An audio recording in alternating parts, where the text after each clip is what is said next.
Just a minute here. I'm getting things going. I'm sorry.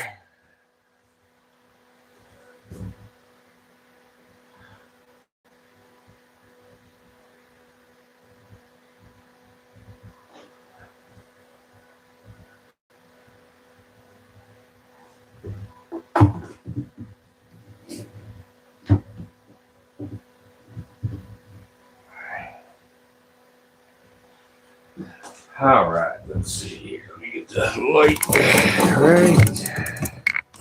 All right. So tonight we're going to do things just a little bit different than we normally do.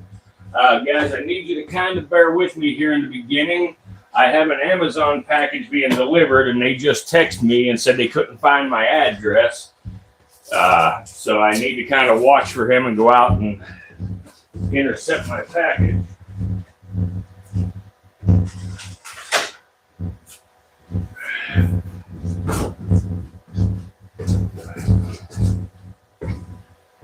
And like I said, we're going to do things a little different. I got 2 little snakes to feed tonight. And then after I feed them, we will also be talking about them, about some other ones. And I'm going to show you, I'm going to actually get one out and tube it and everything to try to show you guys. So, but right here, this is the timber rattlesnake, guys. Come on, smash that like button.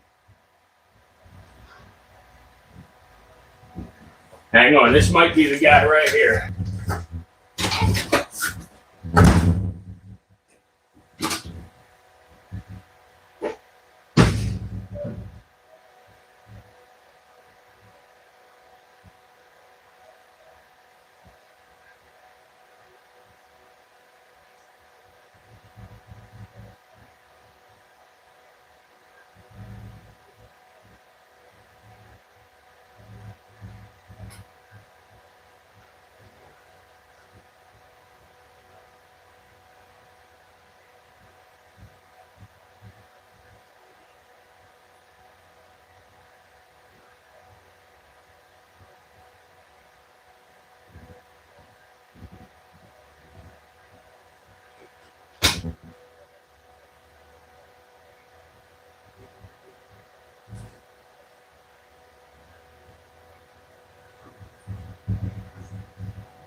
All right, guys, I appreciate you waiting for me for a second there. I had ordered a new computer because I can't edit any 4K video from the new camera. Unfortunately, on the computer I have, so I had to order a fucking new one. All right.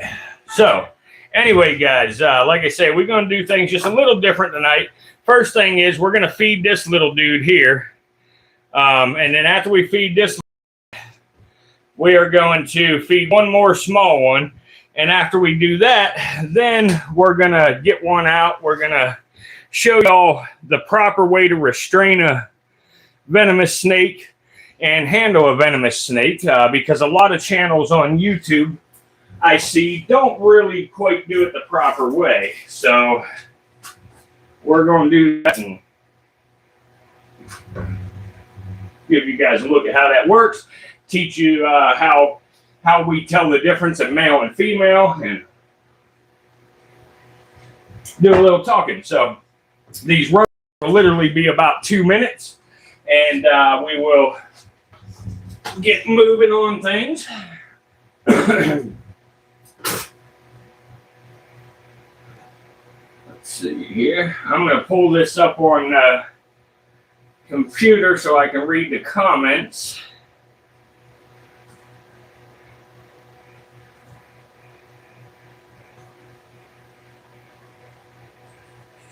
I'm just getting pulled up here, guys. I'm sorry I'm not talking.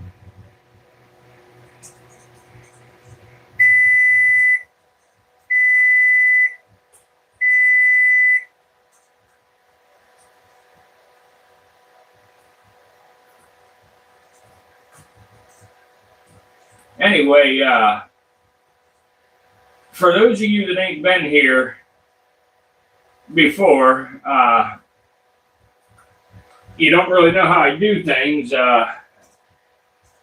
And for those of you who have been here, you know how I do it. First thing is, before I start working with these venomous snakes, I like to say a short prayer, for my safety while working with these guys and, everybody else's, respect and whatever, like just to say a prayer.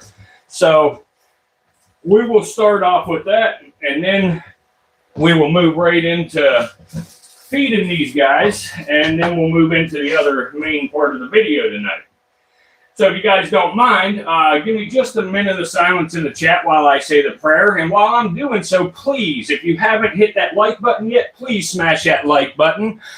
We really need your likes to help get this out there to more people. Again, your likes really help bring people in on this stream. It helps bring people to our future streams. It really helps a lot for us here, guys. We have 76 people in here with 17 likes. Please smash that like button while I say the prayer. Heavenly Father, we come before you today with gratitude and humility. Thank you for the gift of life, for the world that you've created, and for every creature that walks, crawls, slithers, and swims, and flies upon this earth. Lord, we recognize that the natural world reflects your creativity, power, and wisdom. Today we gather with a shared interest in understanding and working with venomous snakes, animals that many people fear, yet animals that are also part of the beautiful balance of creation. We ask for your guidance as we study them and handle them, and grant us wisdom, patience, and steady hands. Father, help us remember that knowledge comes with responsibility, and when we work with venomous animals, the risks are real. So we ask for your protection, not only for ourselves, but also for the animals in our care. Help us treat them with the respect and never arrogance or carelessness. Give us clear minds and disciplined hearts. Remind us that skill comes through humility and training and constant awareness. Let us never become overconfident. Instead, help us remain cautious and thoughtful and prepared in everything that we do. Lord, we also ask that, we ask you for the opportunity to learn, and every creature has a purpose. Even the snake that many fear plays an important role in the balance of ecosystems and controlling pests and maintaining healthy environments. And remind us of the complexity of the natural world that you've created. We pray that the knowledge we share today will be used wisely to educate others, to improve safety, and to promote respect for wildlife rather than fear or cruelty. Guide our words, guide our thoughts, and guide our actions. Keep us safe, keep the animals safe, and help us grow in understanding. And as always, please keep the pointy end of these animals as far from my body as possible while we work with them tonight. Amen. Guys, tonight I want to talk about a topic, that sits at the intersection of science, safety, and respect for wildlife, and it's the practice of tubing venomous snakes. For many people, the idea of handling a venomous snake is terrifying, but for professionals and herpetologists, veterinarians, and even venom researchers and experienced keepers, it's something that sometimes has to be done. But it must be done carefully, deliberately, and with the proper training and tools. Tubing is one of the most important safety techniques used when working with venomous snakes. Whenever done correctly, it protects both the handler and the animal. Today, I want to cover three main things with it. What tubing is and why it's used, and the basic principles behind the technique, and the mindset and responsibility required when working with venomous animals. So first is, some of y'all might be asking, what is tubing? Well, tubing is a handling technique where we use a clear plastic tube to safely restrain the head and part of the body of the snake. The snake voluntarily moves into the tube, at least semi-voluntarily, and once its head and upper body are inside, it can no longer turn around and bite. And this allows me to safely perform tasks like, medical examinations, sexing the snakes, checking for parasites or injuries, and administering medications and other treatments, and transporting the animal safely. The key idea is simple, control without excessive force. Instead of grabbing the snake directly behind the head like you see on a lot of videos, because that can really stress or injure the animal, the tube creates a transparent barrier between, the snake's mouth and myself. And it's a method, that's widely used in zoos and research facilities and professional reptile collections. And tubing really matters, and why it matters is working with venomous snakes really carries risks. And venomous species possess, that specialized venom that's used for hunting and defense, but a bite can be life-threatening. So because of this, guys like me rely on layers of safety. We use snake hooks and tongs and clear tubes and secure enclosures, proper training and protocols. This guy's hiding from us, isn't he? Yeah, he is. There he is, right here. Guys, this tripod's tough to get into position here. Let's see if I can get it balanced somehow. Come on, darn it. Stay there. Stay there. There we go. But, tubing is very valuable because it allows, close examination of the snake without the need to, directly restrain the head of the snake. It reduces the chance of injury to the snake itself. So whenever it's done properly, tubing is actually less stressful for most of the species compared to a forceful restraint. Now, the most important tool in this is the tube itself. The tubes are usually an acrylic or polycarbonate plastic. There's a few important things about this, though. Transparency, the handler really has to be able to clearly see the snake's head in the body position. You got to have the correct diameter. It's very crucial. The tube's got to be just wide enough for the snake to enter, but not wide enough for the snake to turn around. And if the tube is too large, the snake can reverse direction. And if the tube is too small, the snake won't enter and can become stressed.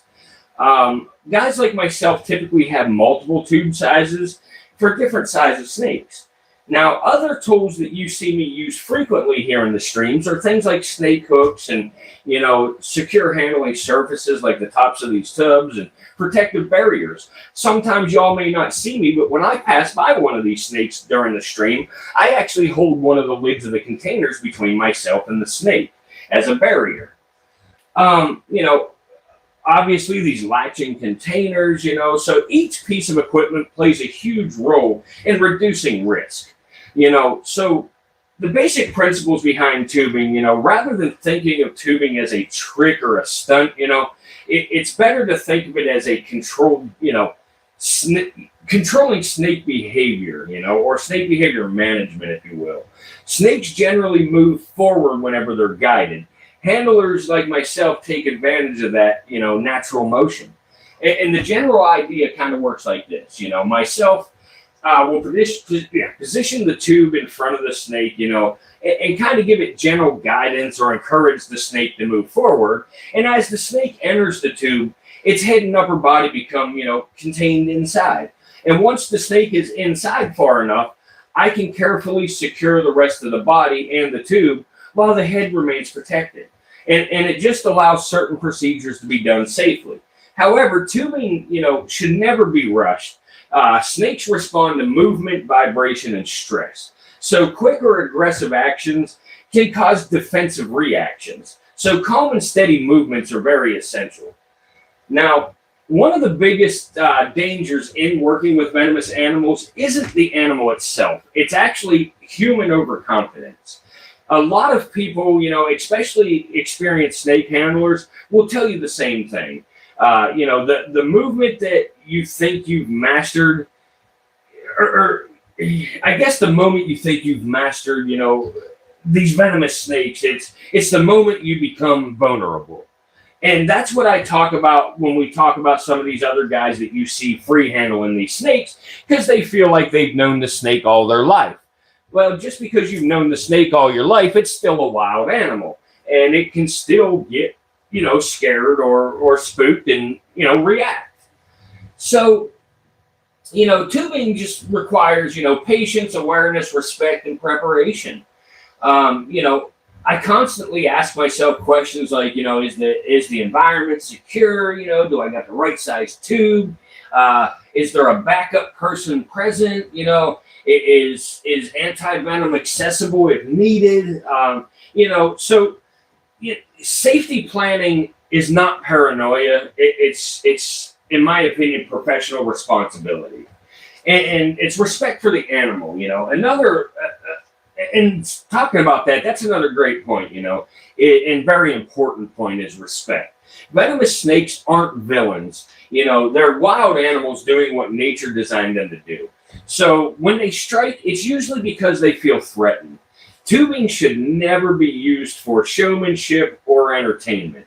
And some of you might be saying right now, well, you're going to show us this on a YouTube video tonight. Yes, I am doing that, and I guess that kind of is showmanship, but it's more about education for me to show the proper way to restrain a snake versus the way you typically see on YouTube.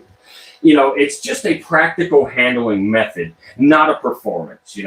When we work with animals, responsibly, we recognize that their safety matters too. So poor handling can injure a snake's spine, ribs, or internal organs. Ethical handlers, prioritize animal welfare as much as their own safety. So, it's important to emphasize something clearly.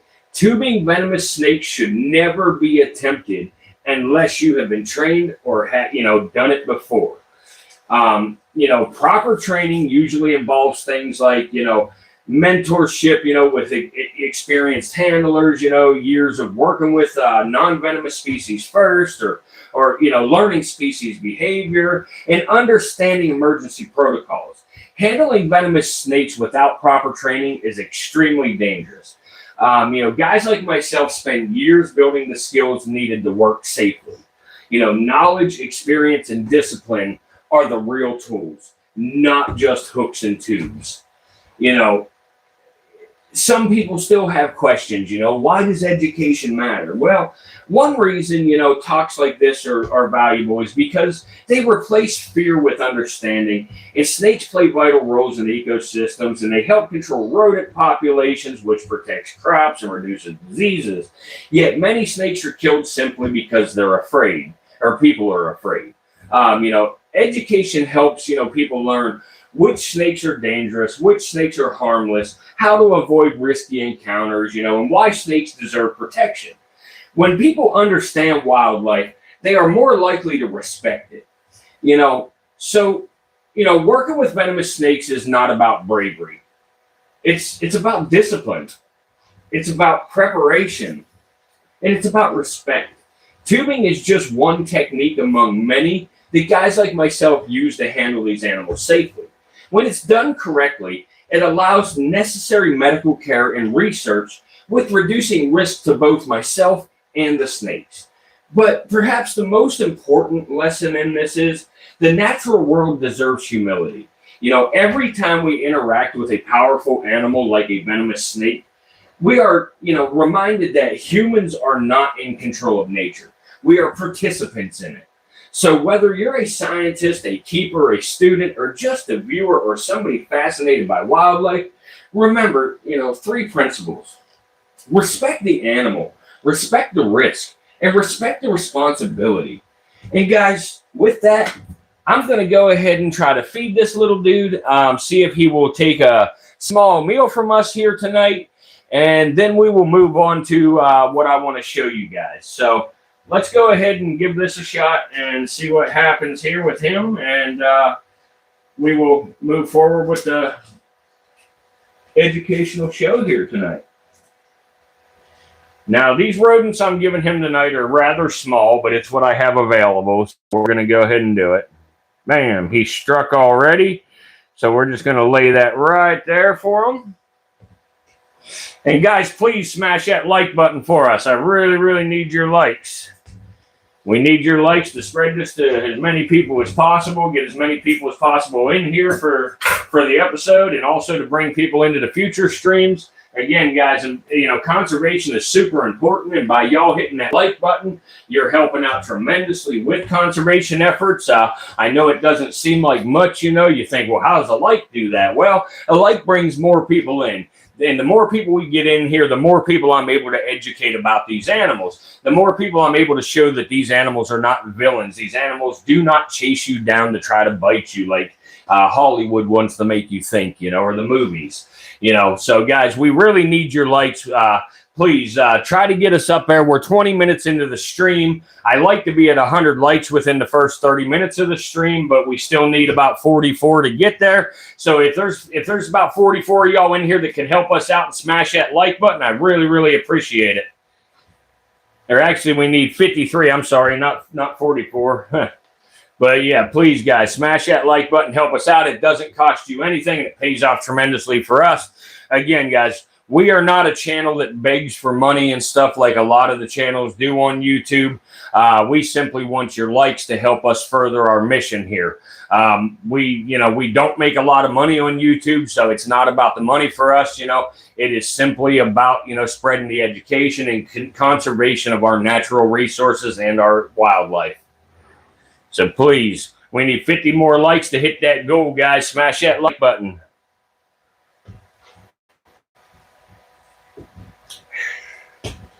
I'm going to take a minute to look at some comments here and try to answer any questions if anybody has asked any.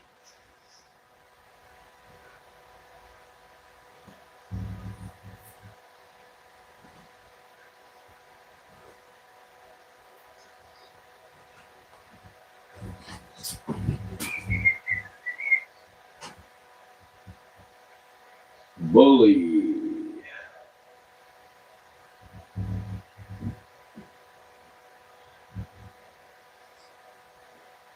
Yeah, you can pet the snake, Eric, if you want to.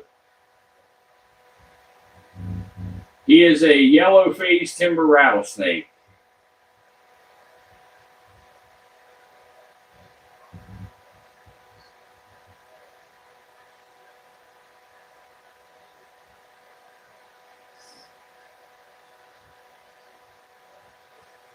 The reddish marks along the back making a timber. No, that's not what make it a timber, but, you know, timber rattlesnakes do have that.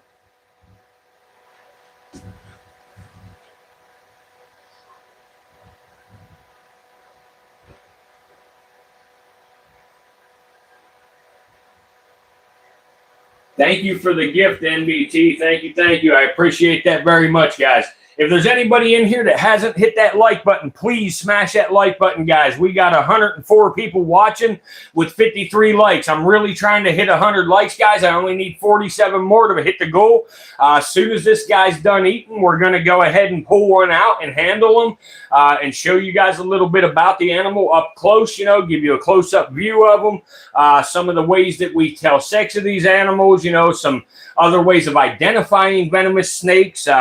We have some things we really want to show, and the more likes we get now, the better that'll help us out with getting people in here and a bigger crowd for when we get to that point. So this guy will only take a few minutes here to eat a couple of rodents for us, and once he's done eating, we will move on over there to do that with the bigger snake, guys. So please smash that like button. As soon as we hit 100 likes, we're going to get the other snake out.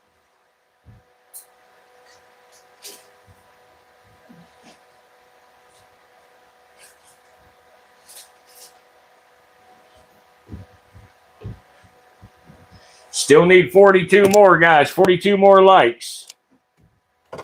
Bam, he just bit that one. So we'll drop that right there for him. And you give him just a minute, he'll go over there and get it. Guys, please help me out. Get me to 100 likes. As soon as we hit 100 likes, we're going to get out a bigger rattlesnake.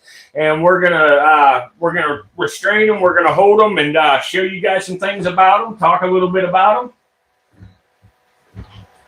But if I need to get enough likes to bring a bigger crowd in, you know, so we can teach, you know, more people about the things, even if you're not going to stay here long, please still help me out and hit that like button. We have lots of venomous snakes here in our collection. We actually have over 200 snakes in total. And, you know, we do live streams 6 nights a week, and we show different snakes all the time. We do introduce one new snake per week into our repertoire. But anyway, so guys, please smash that like button. You know, if you're interested, you know, hit the subscribe. But if you're not, I understand. But either way, please help us out with that like. That's the most important to us. Again, we're not one of them channels that beg for money.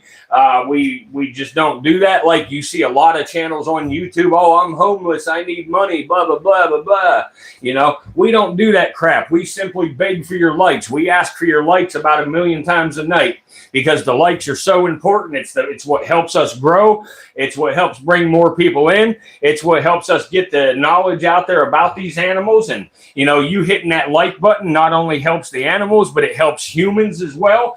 Again, you know, through our talks, we have learned that these animals control rodent populations massively, and indirectly by doing so, that protects crops. It protects, keeping diseases down. It does a lot for us. You know, we have taught y'all that the venom of these snakes was actually used in the productions of some of the very first ACE inhibitors, which are heart medications that, you know, maybe some of your very own family members take to live. You know, so these snakes may be contributing to, you know, the life of your family members. But if not your family members, they are most certainly contributing in keeping a lot of other people alive. So guys, please help contribute back by hitting that like button. We're at 71. We're at 71 likes right now. We still have 4 minutes left to hit our goal of 100. We only need 27 more. If we can get 27 more likes in the next 4 minutes, that would be awesome. That would put us right on track with our goal. Guys, we got 126 people in here with 73 likes. Please smash that like button. Again, soon as this snake's done eating, we're going to feed him one more rodent after this one. And soon as he is done eating, we're going to go ahead and pull out another snake. We're going to pick him up. We're going to show him up close and teach y'all a few things about him. We do have another small snake to feed tonight, but I can either feed him, you know, before or after tubing the other snake to show y'all how that's done. But it's up to you. Doesn't matter to me either way. But guys, please, we need 20 more likes. We need 18 more likes, guys. We still have 3.5 minutes. Well, we got 3 minutes and 15 seconds remaining. Please smash that like button. 18 more likes in the next 3 minutes. Help me get there, guys. You guys are the best. Thank you. Thank you.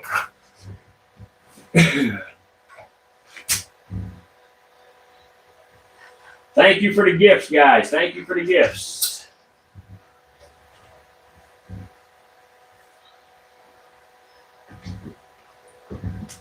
85. We still need 15 more likes, guys. We only got 2.5 minutes left.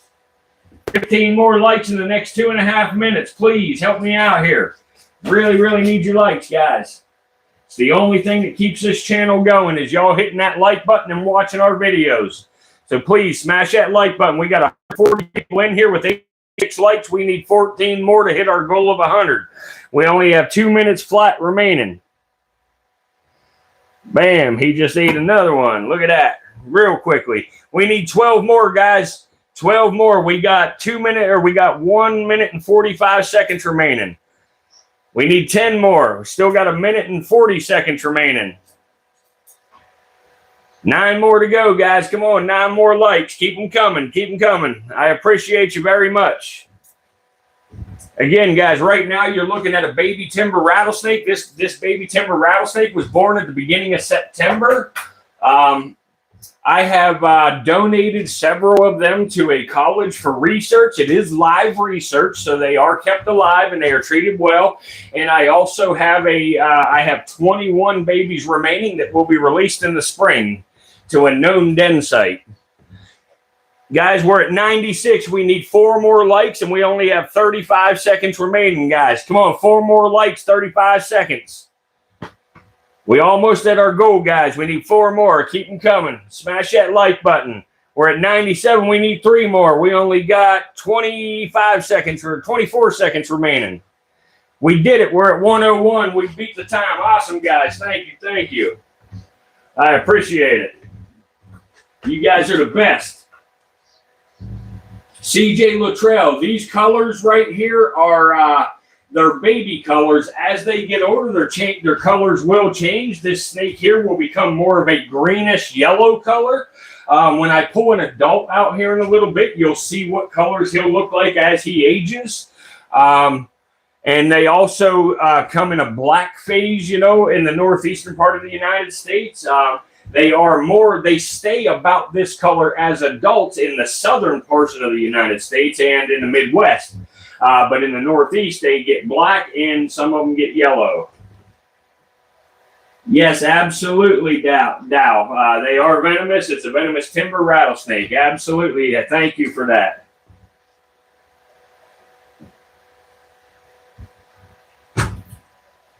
Xander, yes, it is a venomous snake. It is not poisonous. They are commonly misused, those words. But just a little breakdown, how to tell the difference is if you bite it and you get sick, it is poisonous. If it bites you and you get sick, it is venomous. You got bit by one of those, Nason? Yeah, I've been bit by one in the past as well. I was bit by a large male. And it was a horrible bite, absolutely painful. The kind of snake I recommend for a first-time owner, it depends on if you plan on going into venomous later on or not. But either way, if you just want one as a pet, I recommend a ball python. If you want one to train for venomous snakes later, I recommend either a false water cobra or a rat snake.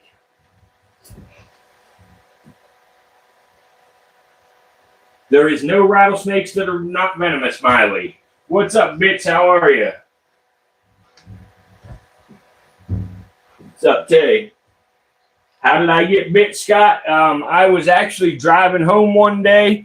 And guys, smash that like button for me, please. Help me get up there to 125 likes, guys. Keep them coming.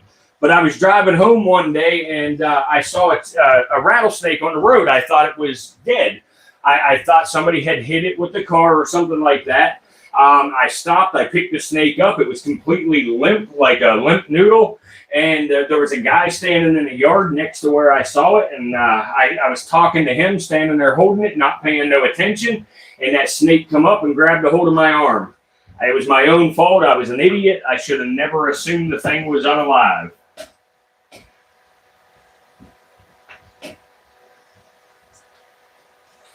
One more rodent for this guy, and then we're going to save the last rodent for the other little snake. So let's see if he's ready to strike another one. You ready to strike another one, Bubba? One more? Yep, there you go. Good boy. There you go, big guy. But guys, come on, smash that like button, guys. We're at 117. We got 179 people in here. We only got 117 likes. Please, guys, get me up there to 150 likes. Soon as this guy's done with this rodent that he's eating right now, we're going to pull out a larger snake. We are going to actually restrain it and hold that snake and show you guys some things about him and talk a little bit about him. So please smash that like button. Help me get a bunch more people in here to watch the show.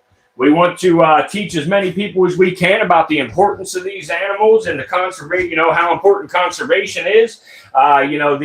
These animals participate a lot, in the health and safety of our people and our ecosystems. So guys, you guys can contribute and help back by simply hitting that like button.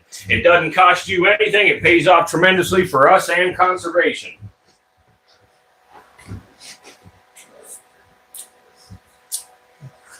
Thanks everybody that's in my horizontal live right now watching that as well.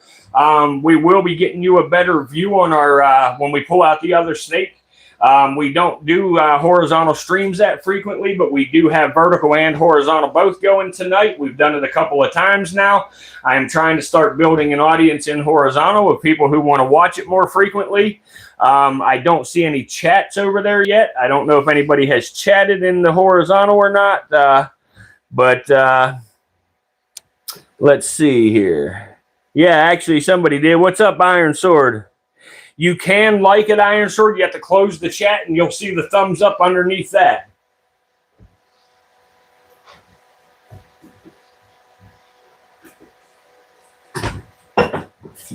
Yes, this is a timber rattlesnake, scientifically known as Crotalus horridus.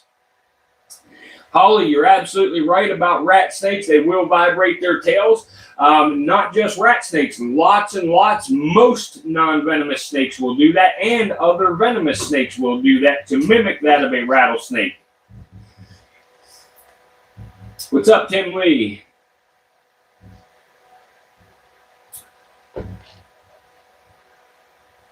Yeah, maybe I'll get $50 to save that mouse tonight, Scott. You're right. You're right. Guys, you know, I am going to, tomorrow, I am going to start putting a message up there, you know, seeing if anybody wants to make a donation, because I would like to purchase another snake. And I'm going to buy it whether anybody contributes or not, to be honest with you. But I'm going to put it up there and see if anybody wants to contribute towards purchasing a new snake. Yep, Crotalus horridus. Now, a fun fact about the timber rattlesnakes, guys. The timber rattlesnake used to be found all the way from New England to the northern parts of Florida, as far west as Minnesota and northeastern Texas.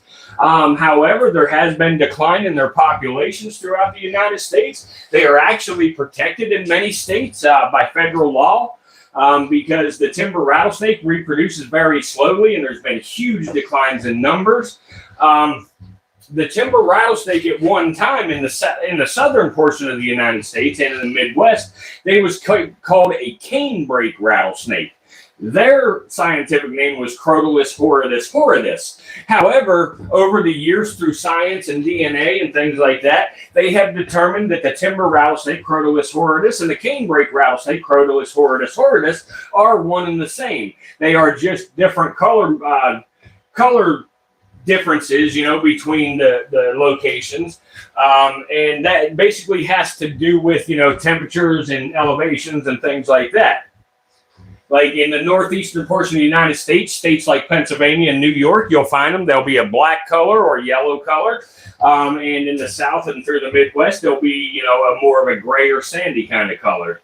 Guys, please smash that like button for us. We really need your likes, guys. We need 17 more to hit our goal of 150. If there's 17 people in here that ain't hit that like button yet, please smash that like button. Double tap center your screen, or if you're on a TV or a PC, just go ahead and find that thumbs up icon and click on it.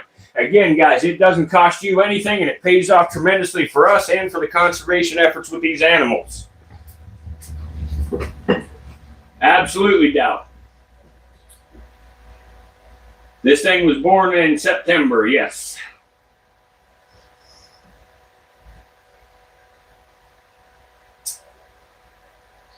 Kaboom.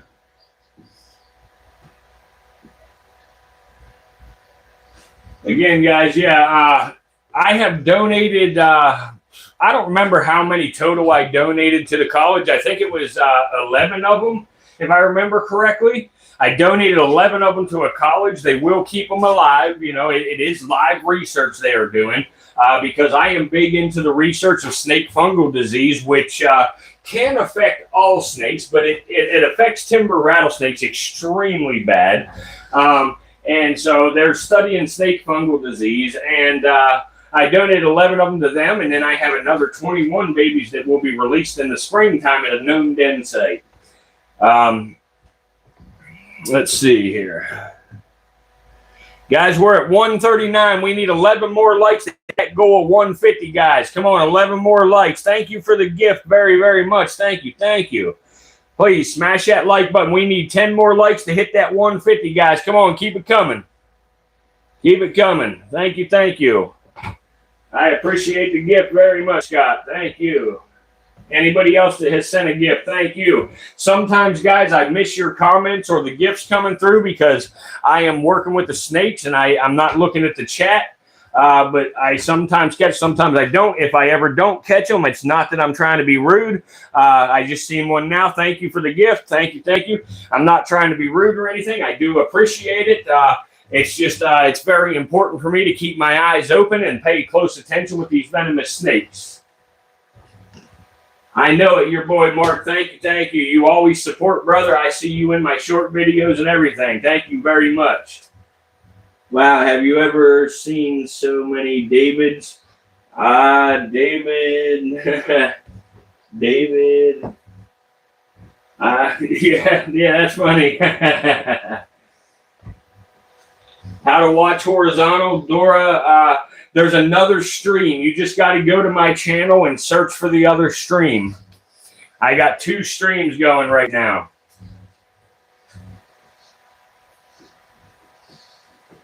Absolutely, Sean. Guys, come on, smash that like button for me. We need 5 more to hit that goal of 150. As soon as we hit that 150, we're going to pull out a larger snake. We're going to tube them, and we're going to take a good look at them and talk a little bit about them, show you some, ways to identify venomous snakes here in the United States, show you, how the rattles work, show you, how you tell if they're male or female, show you how you would administer medications if they were sick, show you the safe way to restrain a snake. Unlike some of the videos you see here on YouTube, some of the videos you see on YouTube, guys are pinning them, they're stepping on them, they're doing all kinds of goofy shit to restrain the snake that's not healthy for the snake or safe for them. We don't do that around here. We want to, we want to promote safety. We want to promote, health for these animals. Guys, we're at 150, guys. My new goal is 175. So come on, guys, get me up there to 175. This snake's almost done with his rodent. He's finishing swallowing it now. So as soon as he is completely done swallowing this, we'll go ahead and move on.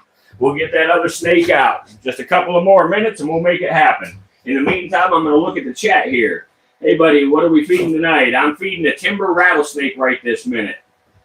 Timber rattlesnake. Actually, the timber rattlesnake has a dump in there. He took a little poop, so I got to get that out of there real quick. There we go. I got it. And now he's moving away because I scared him. But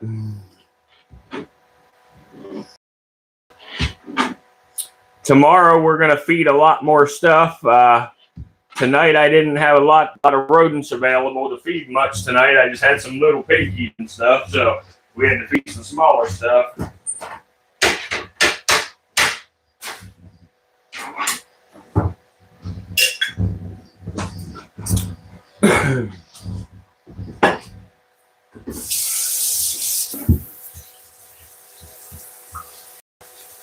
Come on, dude. That was a sticky poop. What the fuck? Get off of there.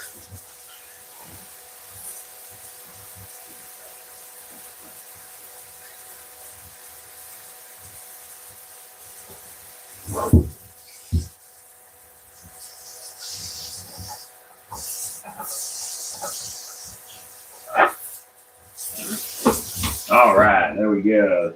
Tongues are clean.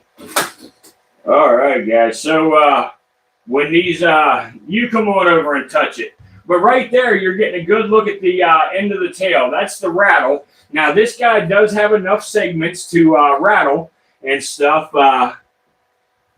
Am Spirit. Yeah, they are pointless pets. You're absolutely right. But these are not pets in my situation.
All right, guys. Sorry about that. My microphone died.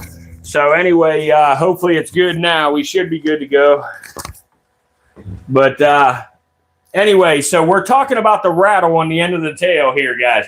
This snake is finally large enough to be able to rattle and make some noise. anyway, so when they're born, they are born with just a small piece of keratin on the end of their tail. Keratin is the same stuff that your and my fingernails are made out of. And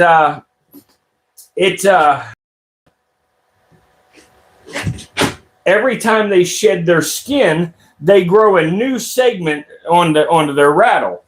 Contrary to popular belief, you cannot tell how old a rattlesnake is by how many buttons are on their rattle or how many segments are on their rattle.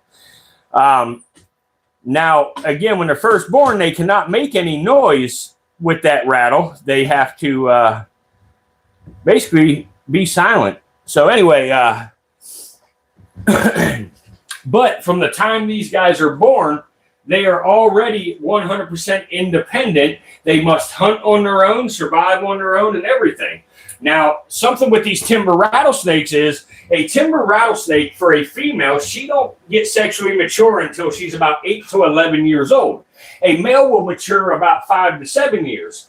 Now, a female will only reproduce every 3 to 5 years. So if you do the math on that, if she don't mature to 11 years old and then only reproduces every 3 to 5 years and they live to about 20 years old, you know, she may only have babies 1 to 2 times in her entire lifetime. So, and then when she does have babies, she has an average of 6 or 8 babies. Now, when she has, let's just say 8 babies. So if she has 8 babies, by the very first winter, when it comes time to den up and brumate, there's only going to be about 4 of them left. Now, come springtime, we start off with 4 of them, but another half of those are not going to make it through their first year. So now we're down to 2 of them. So out of a litter of 8 babies, there might be 2 babies that survive, 1 to 2 babies that survive. So guys, the reason that I stress it so much with the timber rattlesnake is because if you kill just one female timber rattlesnake, it could take decades for that colony to recover, if it ever recovers. You can completely kill off an entire colony of timber rattlesnakes by simply unaliving one. So guys, this conservation thing is super important. It's way more important than a lot of people, understand, a lot of people know, and I don't blame people for that. They came up watching TVs and movies and stuff where snakes are always the villain, and it puts fear into people over them and stuff. That's I want to change that. I know I'm just one guy and I'm one small guy, but the more people I can reach here, the more people that can help spread that message over time, And again, I have a lot of people on this channel right now that come into me and said, oh, I don't like snakes, or I'm scared of snakes, or I hate snakes, But they stick around and watch because of some of the cool morphs that I have. Some of the cool cobras or orange or yellow rattlesnakes and stuff like that. And they stick around and watch. And now maybe they still don't feel safe with them and stuff or completely love them, but they return and they start to get past their fear and realize some of the really cool things about these animals. In turn, maybe they talk to their friends or their family about it. And, it just helps spread the education. And, we protect these animals one YouTube view at a time.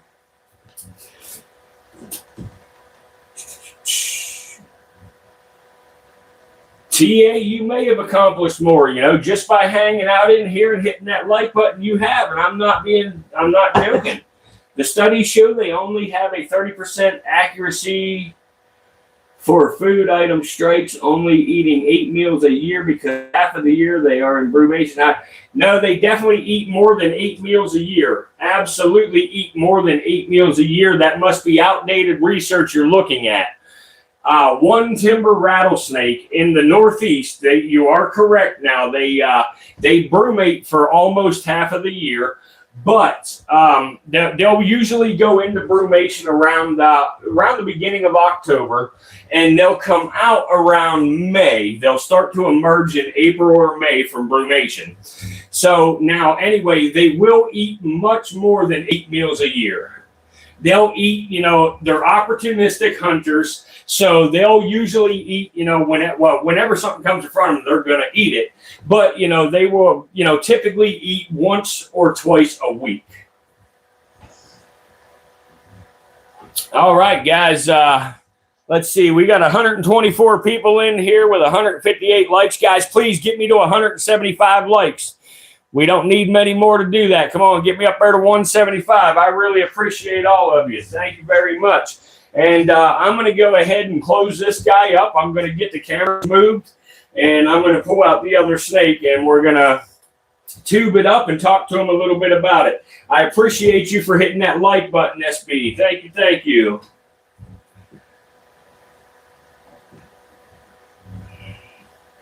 Thank you, CJ.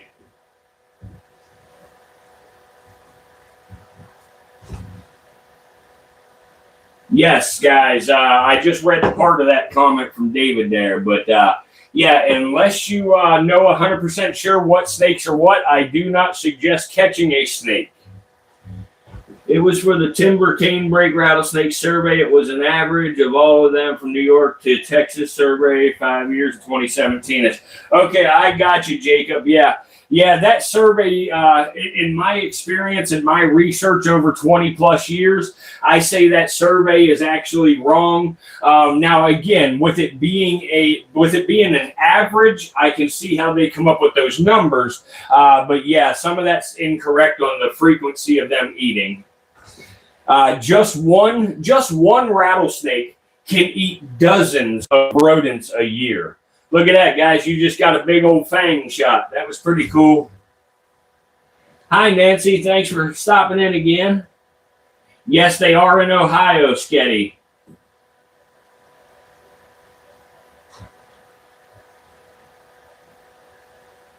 Yeah, Santa Barbara. Is that, I don't know California, but is that north or south there?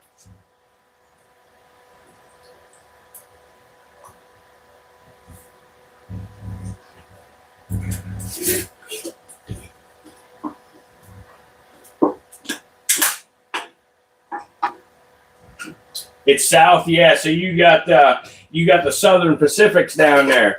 You probably might even have some speckleds. But yeah, the Southern Pacifics are a beautiful snake. I love Southern Pacific rattlesnakes. They are actually my second favorite rattlesnake species. Look at that yawn, guys. Awesome. Yeah, the Sopaks are great, man. I do not have a Southern Pacific right now. I sold a Southern Pacific a while back thinking I was going to get another one, and I never got the new one. That sucks. Timber rattlesnakes in Iowa. Yes, at one time they was, Casey.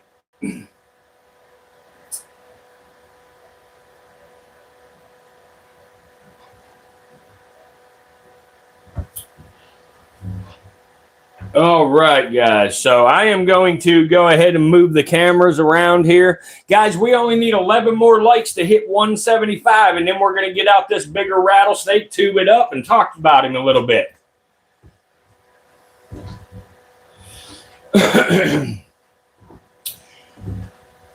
And I am going to wear my sunglasses in front of that damn light because that light's bright as heck. So I'm not trying to be a cool guy. It's just super bright, and I'm going to be looking right into it.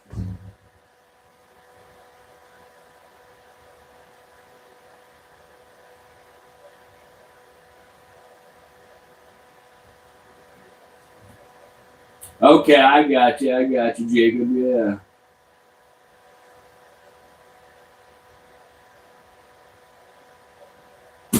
Okay, so yeah, they recorded their ambush spots. So, yeah, see, they'll use multiple spots, though. That's cool, though. I understand how they come up with their numbers. Awesome, Patrick, awesome. Now I'm gonna wear them in front of this damn bright ass light, though. I did it one other time in front of this bright ass light, and then I saw a ring all night afterwards.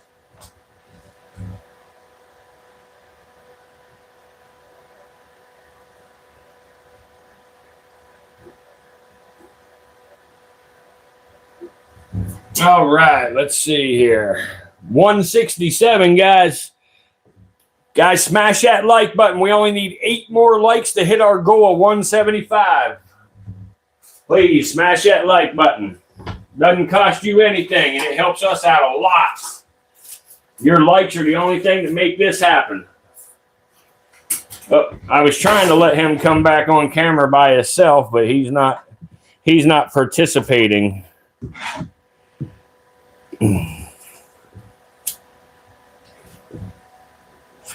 I can hear your channel. Oh, okay, I got you. I appreciate everybody for coming in, hanging out, getting that like button, and talking with us. And we're at 169, guys. We only need 6 more to hit that 175. Come on, smash that like button. Holly, they are not expensive. I was actually just talking with a guy about getting a saw scale, but he quit messaging me back, unfortunately.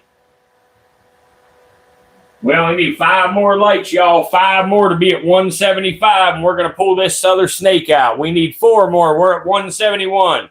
4 more likes, guys, and we're going to pull out a big rattlesnake. Smash that like button for us. 4 more likes, and we'll get out the bigger rattlesnake. We'll tube them. We'll show you how to properly restrain a rattlesnake. We'll show you how to determine the sex, whether they're male or female. We'll show you how to identify a venomous versus non-venomous snake. We'll talk a little bit about them. You know, we'll get you a good shot of the belly of the snakes. We'll show you, you know, different scale areas, show you a close-up of their head and their face, the heat-sensing pits. There's a bunch of stuff to talk about. We're at 176. Thank you, guys. I appreciate you very, very much. Give me just a minute here. I'm going to answer just a couple of questions in the chat, and then we'll get that snake right out. Only take us just a couple of minutes here.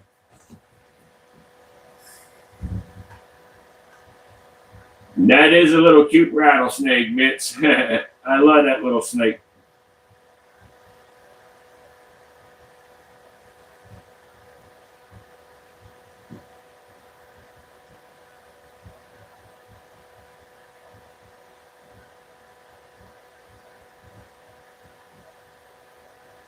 They had what? Let's see here. They had people posing in front of their warning signs, not even noticing the timber rattlesnakes, but the snakes moved after each hiker that walked by, leaving their scent, harassing their hunt. Yeah, absolutely, yeah. But the snakes never went towards the people.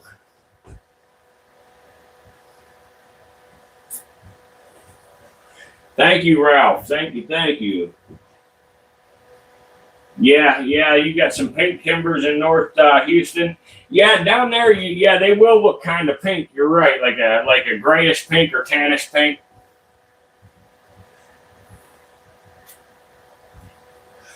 Yeah, guys, our ultimate goal is 200 likes tonight. Help us get to 200. I'm going to go ahead and start moving these cameras and stuff around where we can get a better look at everything.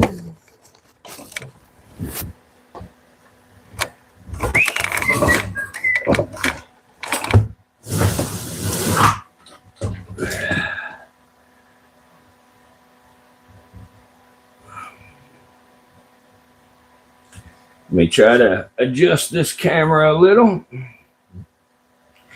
All right, I got that one adjusted. Let me adjust the other camera and we will get them out and take a look here.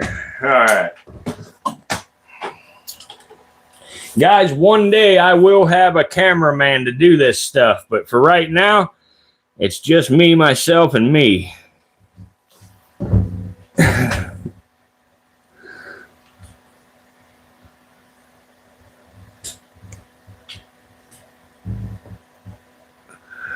All right. Come on, you bitch. Stay there. There we go. All right. So, move this little horridus out the way.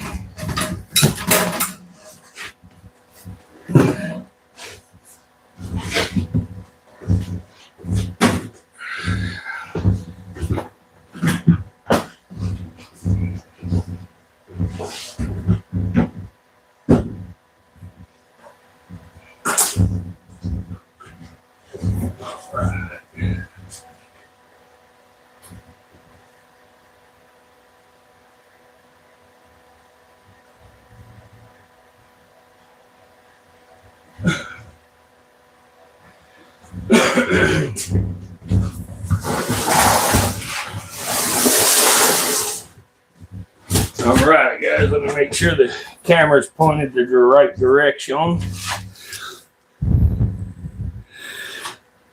right.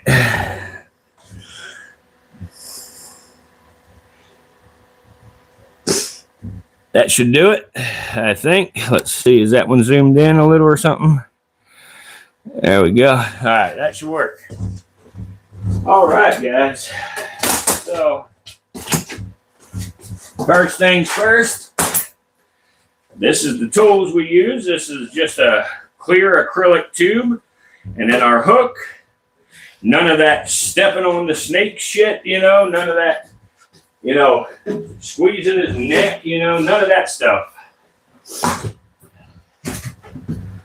Of course, you're in your damn hide. Come on out, Bubba. Come on out. Come here, big guy. Come on. Come on out. Come on. Come on, Bubba. Come on. There you are. Come here, big guy. Hey. Come here, big guy. Hey.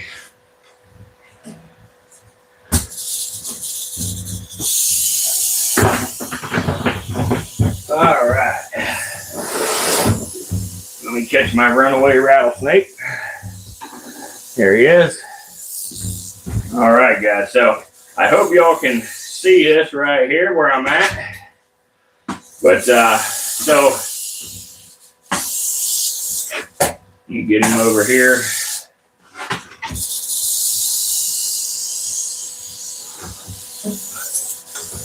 Come here, dude. Hey. Come here. Guys, some of you that's been here before and you've heard me say about not having enough room to work with these snakes correctly, this is exactly what I'm talking about. It's hard to move in here.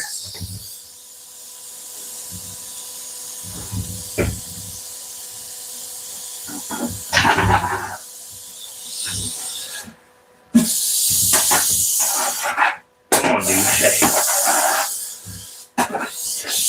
Hey, dude. Hey, hey, hey, hey, hey. Hey, dude, come here. Hey, come here. Nope.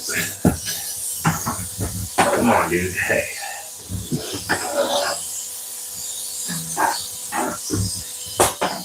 All right, so come here, Bubba. Hey, come here. Nope. Come on, dude. Hey, calm down. Calm down. Hey, hey. Hey, calm down. Hey. All right, come on here. Come here, dude. Hey, come here, dude. Hey.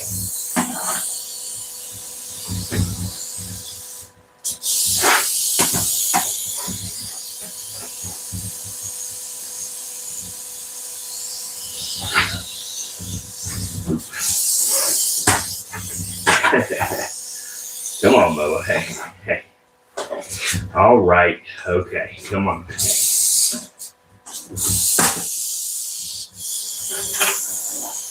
All right. I hope we managed to stay on camera with that. So, we just grab something here real quick. Something to point with. There we go. All right.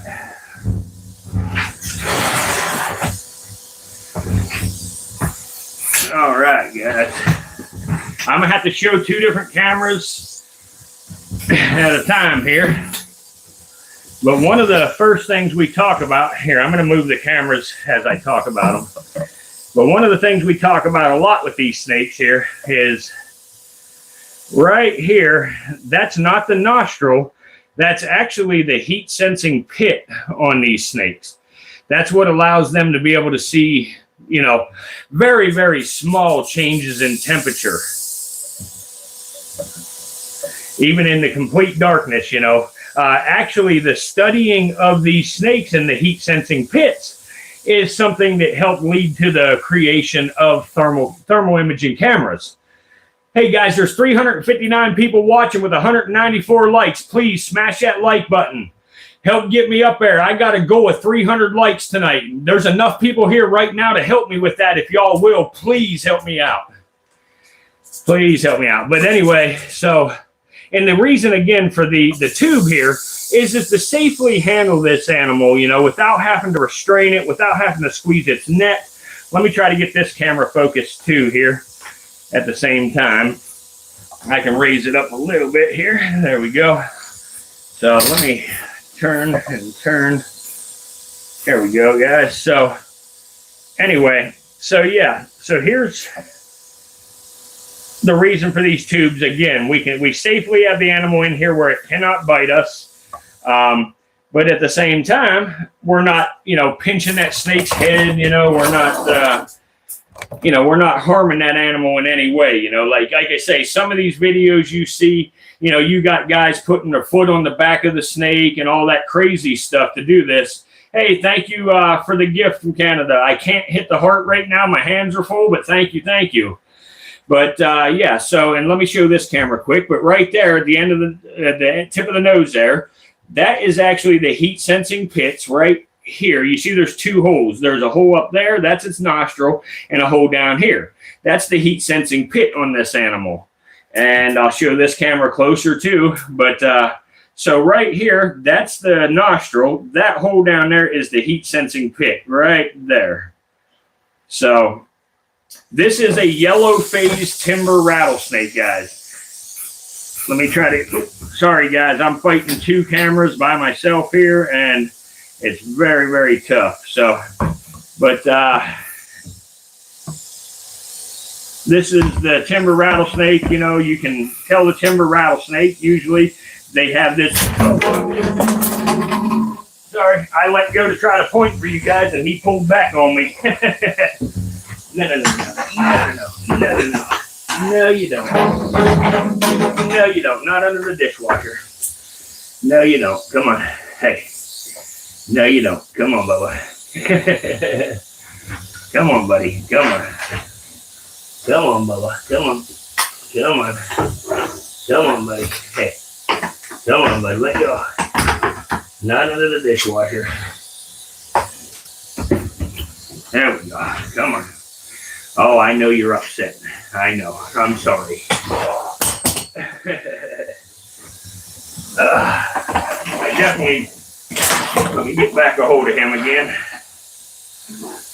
Come on, Bubba. Hey, calm down. Hey, calm down, bud. Hey, calm down.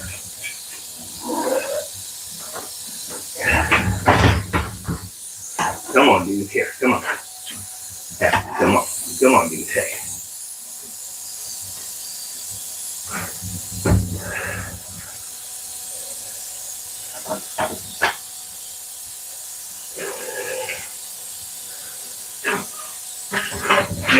Nope. Hey. Come on, dude. Hey, come here, dude. Oh, man. It's so tough with one person.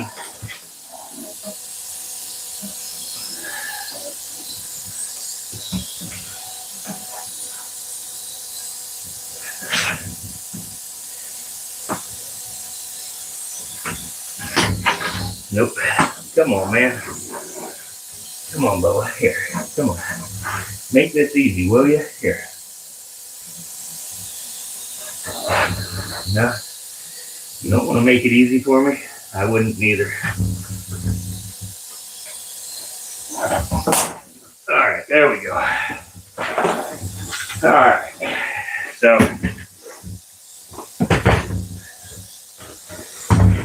all right. Anyway, I need a damn helper is what I need. So anyway, something I'm going to show you here. The way we tell the difference in male and female with these snakes is, hopefully both cameras can see it. Let me try to get it. If I have to, I'll show two separate times here. But, okay. Yeah, right here. Here we go. So these scales that you see right here on the bottom of the tail, this is the cloaca, which is also known as the vent. Yeah, the snake is a little stressed out. Thank you for the gift. Thank you. He's stressed because I let go of the tube and he backed out on me, so I tossed him. But here, let me show this camera. So this is the cloaca, aka the vent or the butthole. And from there to the base of the rattle is what's called the subcaudal scale. Show this camera again. This is the subcaudal scales. So with timber rattlesnakes, and now you can pretty much get away with this with all rattlesnakes, but it's going to be a different subcaudal scale count. So with this fucking tripod sucks, but with the subcaudal scale count, now I'll come back to the vertical one here in a second, guys. I know, well, there we go. I think I got it on both now. So you can do this with all rattlesnakes, but it's a different number count, you know, with a, if it has less than 21 subcaudal scales, it is a female, or most likely a female. If it has more than 21, it is most likely a male snake. So what we do is starting at the vent, we count, you know, and we got 1, 2, 3, 4, 5, 6, 7, 8, 9, 10, 11, 12, 13, 14, 15, 16, 17, 18, 19, 20, 21, 22. There's 23 on this snake. There's 23 subcaudal scales on this snake. So that makes it most likely a male snake. Guys, please smash that like button for me. If you haven't already hit that like button, please smash that like button. I want to get this out to as many people as possible, guys. Your likes are what really help us out here. Yes, guys, this is a male snake. We got 340 people watching with 227 likes. I have a goal of 300 likes tonight. I only need 75 more, or 70 more now. So if y'all can help me out, please, even if you're only going to be here for a minute, smash that like button, guys. But now when it comes to telling venomous and non-venomous snakes, especially here in the United States, I'm going to let them crawl farther up into the tube here. There we go. Okay. So when it comes to venomous and non-venomous snakes here, especially in the United States, this light's fucking bitch. I'm going to turn on just the overhead light, guys, and I'm going to dim this one out because it's really tough to keep the glare off the tube. Actually, on the horizontal, it's not bad. So let me try to turn this camera. Maybe that'll help. Come on, bitch. There we go. There we go. Okay. So anyway, how are we over there? Yeah, we're good. We're good. Can I lower this one some? Yeah, there we go. Okay. So anyway, where am I with this one? This is tough with two cameras, guys. Very tough with two of them. Yeah, sorry about the cussing, guys, but these, you know, trying to fight two cameras. But anyway, guys, so the venom glands on these snakes are actually right back here, you know, basically they're in the back corner of the mouth, you know, it's up on the head there. And that's what gives a venomous snake that very diamond or triangular shaped head that you see. Because their venom glands are just sort of swelled up. You can actually see with me holding them like that, you can actually see it sort of puffed up a little bit on each side of it there. So anyway, guys, so now one of the other most important things to show tonight that a lot of people ask, as you can see, this guy's got a relatively short rattle. This guy's rattle here has, you know, been broken off by itself. So it's only got 4 segments, 1, 2, 3, 4. Because this black one right here is his newest segment. And when he sheds his skin, again, it'll actually look like that. He's got a thin layer of skin over that segment right there. But these rattles are literally little interlocking segments of keratin. And keratin is the same stuff that our fingernails are made of.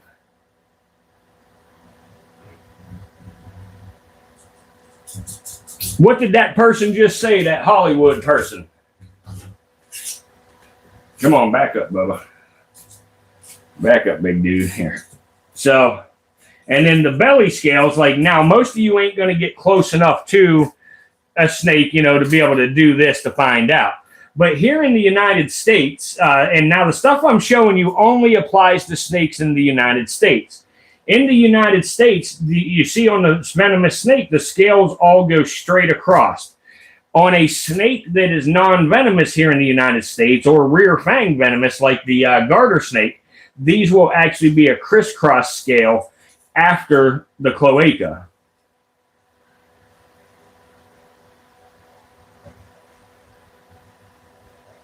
They released it to kill turkeys. That's weird because turkeys eat baby timber rattlesnakes. That's weird. Unless they wanted to get rid of, yeah, I mean, if they release some bigger ones, then that would make sense. But now I'm going to let this guy come a little further out, and we're going to look down in the tube at his face to get a closer shot of those heat-sensing pits. There we go, guys. There's a closer shot of the heat-sensing pits right there. And now let me show this camera. The same thing. There's a closer shot of the heat-sensing pits. Again, that's what allows this snake to see its prey even in complete darkness. And also with most of our venomous snakes here in the United States, they end up having and now some other snakes do, like the water snakes and stuff like that.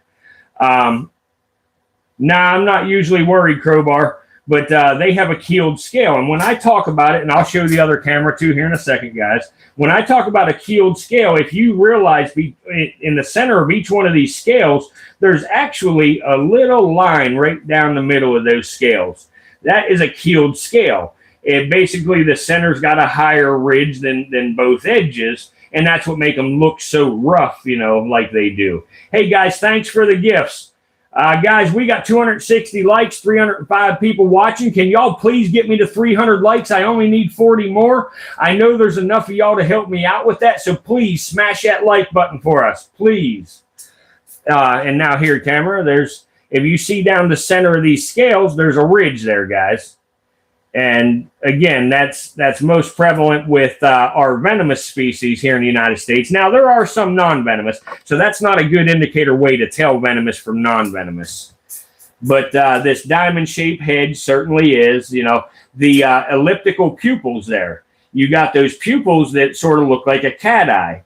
There are I believe there's 2 snakes in the United States that have elliptical pupils that are non-venomous. But I'm not sure exactly what they are.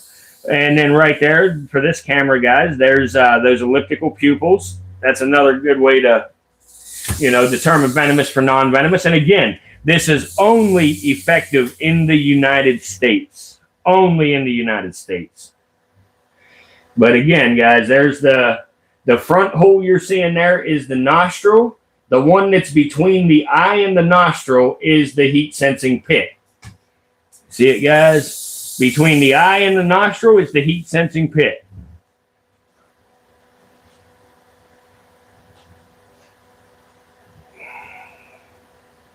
This is a yellow-phased timber rattlesnake.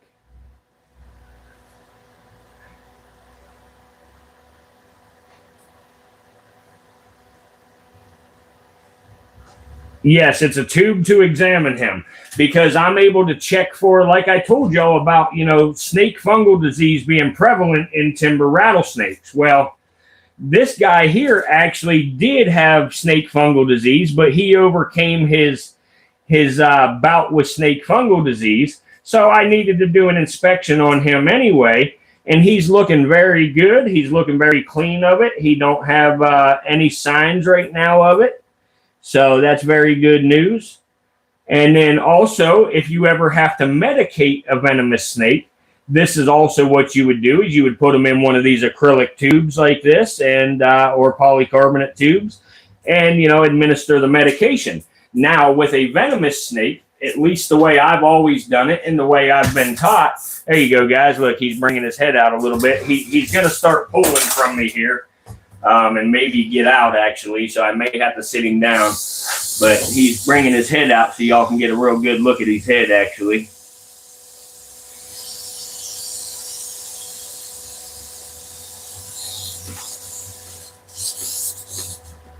There you go, guys.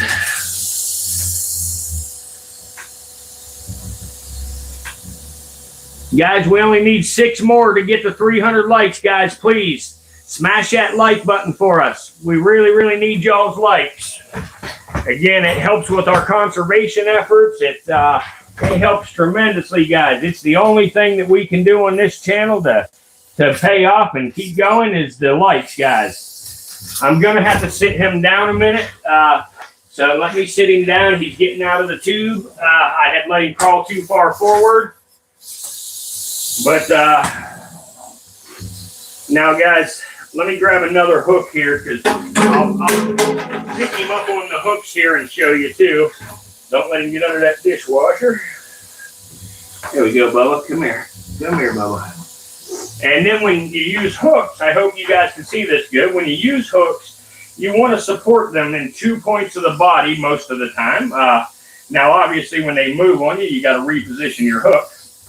And he don't want to stay on it. He's had about enough of me fooling with him for the night. But keep 2 points of contact because even though he's a snake, you know, you can hurt his ribs and stuff like that, you know, trying to hold him on one hook for too long, you know, and stuff. Because he is a fairly large, you know, I mean, he's not a huge rattlesnake, but he's got some weight to him, you know, and, you know, so it really puts some pressure, downward pressure on them, onto their ribs and stuff. And believe it or not, their ribs are kind of fragile.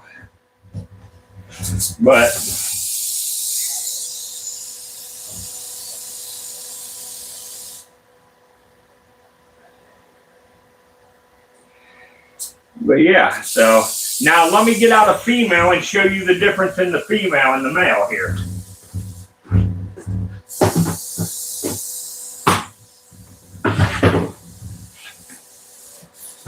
Here, Boo, there you go. Let me get her out from under her hide here. Come on, girl, where you at? Come on, girl. Come on out of there. Come on out of there, girl.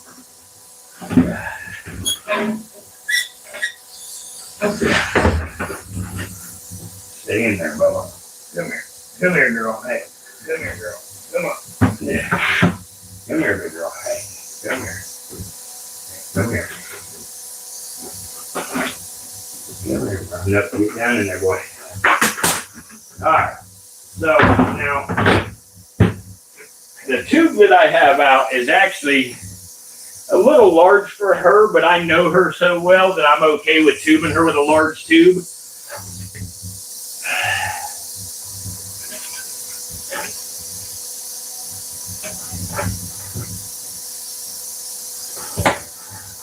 There we go. So, there we go. Now, as we showed just a little bit ago with the male in the subcaudal scale count and stuff, let me move my cameras. Okay, so we had showed with the male and the subcaudal scale count. It's fucking light, man. There's still enough light? There we go. Okay. So anyway, guys, one thing you're going to notice different about the female and the male is you see how narrow that head is? Well, with that light on there, you don't. But you see the head is much more narrow than it is with the male. Now, this girl here, again, she had, yeah, we're not playing around, buddy. But anyway, she had snake fungal disease as well as the male did. I wish this fucking glare would go away. Come on, man. You know what? I'm going to turn on the overhead light, guys. That glare is horrible.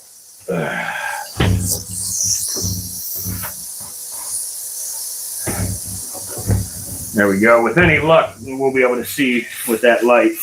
Yeah, that's not too bad. So, all right. So,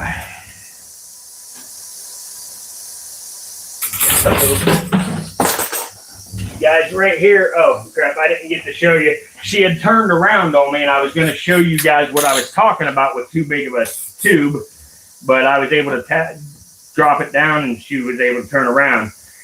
Hey, thank you for the gift. Thank you, and thank you for subscribing. Thank you very much. But anyway, guys, so on to what I was going to talk about here. Let me get her to flip over here where I can position her correctly here. There we go. And now my pointer. Here we go. Okay, so I'm going to turn the light back over here now since I'm holding her like this. But now I showed you guys with the male that they will have more than 21 subcaudal scales. With the female, again, going from the vent to the base of the rattle, you want to count 1, 2, 3, 4, 5, 6, 7, 8, 9, 10, 11, 12, 13, 14, 15, 16, 17, 18. So this one has 18 subcaudal scales. So she was most likely a female rattlesnake. Thank you for the gift. What's up, capital D? D, we are also in a vertical stream too. I'm not ignoring this. I look over at both of them. I do check them both out, but we have a vertical stream going as well. Guys, look at that. We only need 53 more to hit 400 likes, guys. Please smash that like button for us, please. But guys, yeah, so that's how you tell the difference of male and female. Now, this girl has had babies for me. This is actually the mother to the baby that we fed just before doing this. And since you guys have liked this so much, maybe I will do this with other snakes as well to give y'all close-up looks at the different stuff with them. I know I'm a little unprepared for it tonight because I didn't really intend to do this. I, at last minute, put it together. Otherwise, I would, you know, had it more planned out and stuff, but whatever. We're still good. But again, guys, you know, you look, she has the nostril and the heat sensing pit. You got the eye, and then straight forward is the nostril. Slightly lower between the two is the heat sensing pit. Thank you, capital D. She is gorgeous. She's a very pretty girl.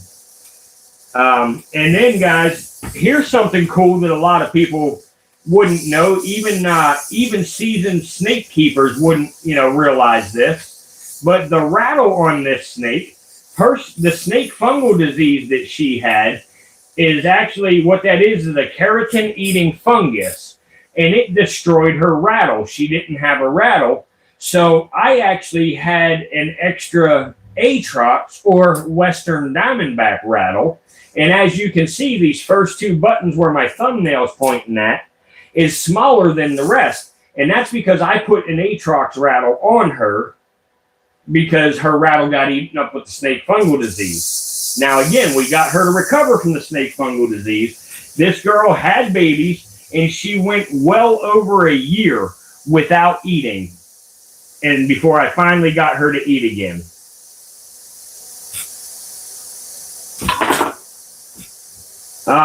On DHJ, if you're talking about a Western Diamondback and a Mojave, yes. On a Mojave, the white bands will be twice as thick as the black bands.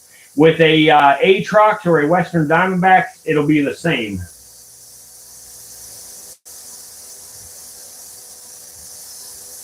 All right. So, yeah, anyway, so here we go, guys. There's a better look. If you see her head, you know, again, she got them venom glands, you know, same place, but her head is much more narrow than the male's head was. The male got a fatter head.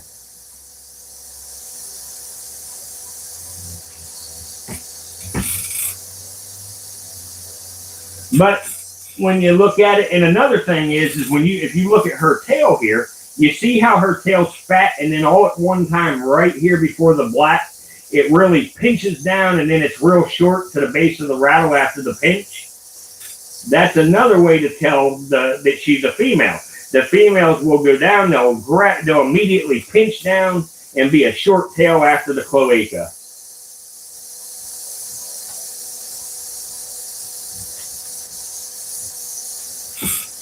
Where's my microphone? Let's give you guys a good old loud rattle here. There you go. There's some ASMR for y'all. I could fall asleep to that noise.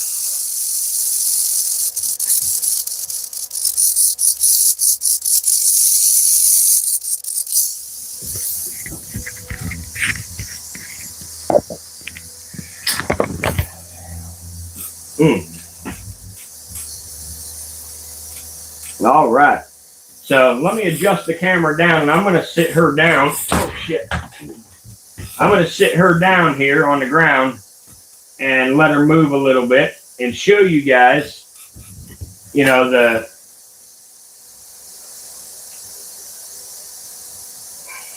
All right. Let me get my hook here and get ready. Now, and then that's the other thing. Whenever I release the snake from in a tube, it's much safer for both myself and the snake.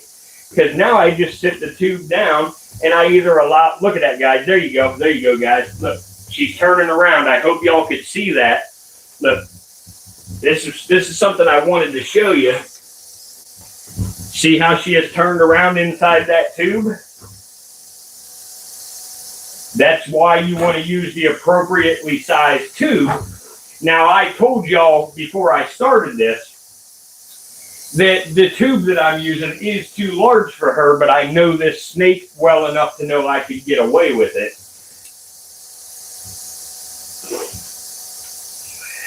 So, and also, you know, you don't have to let them crawl all the way out themselves. You can just pick the tube up and give them a little tiny gentle shake.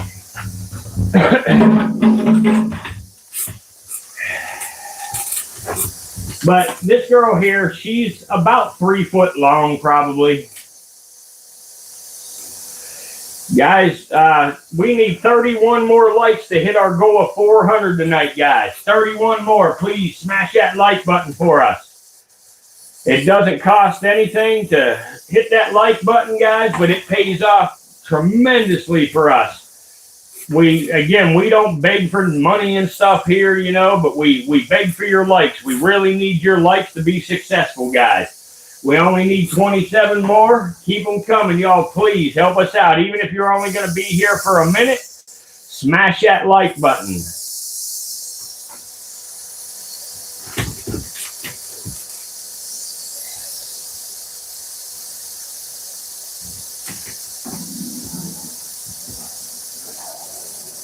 I've been snake handling for all total over 20 years, but heavily since 2009.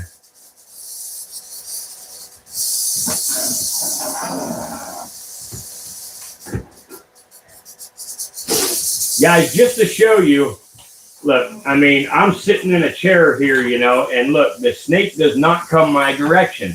The snake wants to go opposite of me every single time. Thank you, Lee Elliott. Thank you, thank you.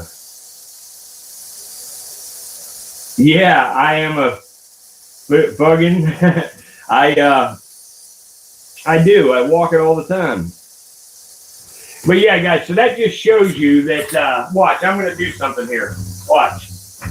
Check this out. Look. Look. That snake is running from me.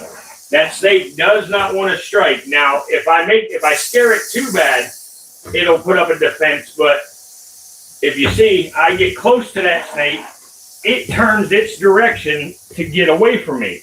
That snake does not want to come after you. That snake will not come after you. You absolutely need to disregard all the warnings the snake gives you for that snake to get frustrated enough to want to bite you. So if you take the warning the snake so gracefully offers you, you're going to be just fine.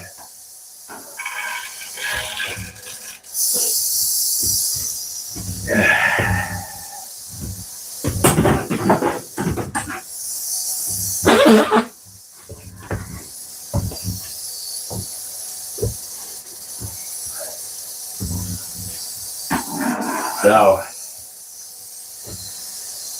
and then when, you know, again, you see guys on these other channels and stuff, and again, some of these guys are great keepers. You know, they take very good care of their animals, and, you know, they are definitely good at what they do. You know, I just don't agree with the free handling. And when I say free handling, I'm talking, you know, picking these animals up 100% without any tools and, you know, stuff like that. Now, what I'm doing here is not free handling. This is the appropriate way to handle a venomous snake. You know, those guys that are picking them up with no tools at all, absolutely not. You want to hold the tail, you know, to have some control, and you want to be able to, you know, have enough room. Like if she starts to spin that way, I spin out of it, you know. See, now that has redirected the way she's looking, and it keeps me safe. Like, see, when I spin a little, her head goes straight again. Look, see, straight again. But, you know, picking these guys up with absolutely no tools and stuff is absolutely nonsense. Absolute nonsense. There's no reason to be doing that stuff, especially on the internet. And see, guys, actually me holding her like this, she has calmed down. She's not even rattling. Well, now she is, but yeah. But she had stopped rattling for a second and calmed right down. But now I'm back here, and the snake's trying to go the other way. But as soon as I come the other way, she will switch directions.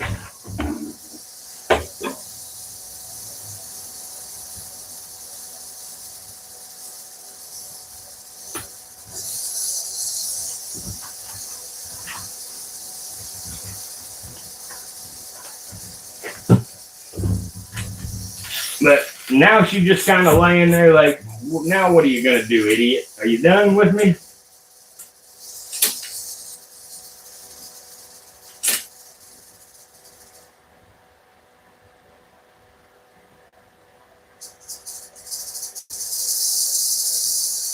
Guys, 7 more likes. We'll hit that 400, guys.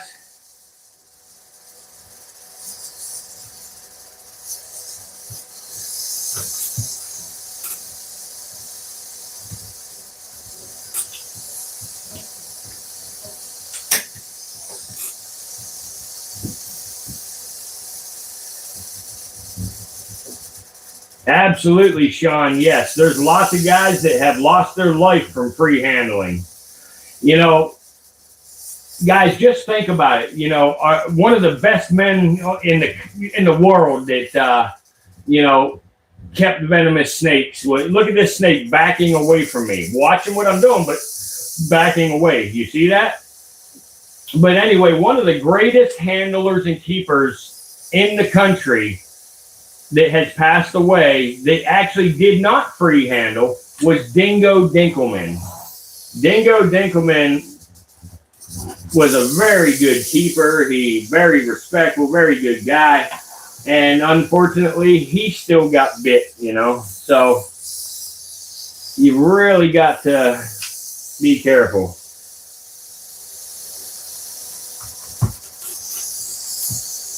All right, guys, we hit 400. I appreciate the heck out of that, guys. Thank you very much.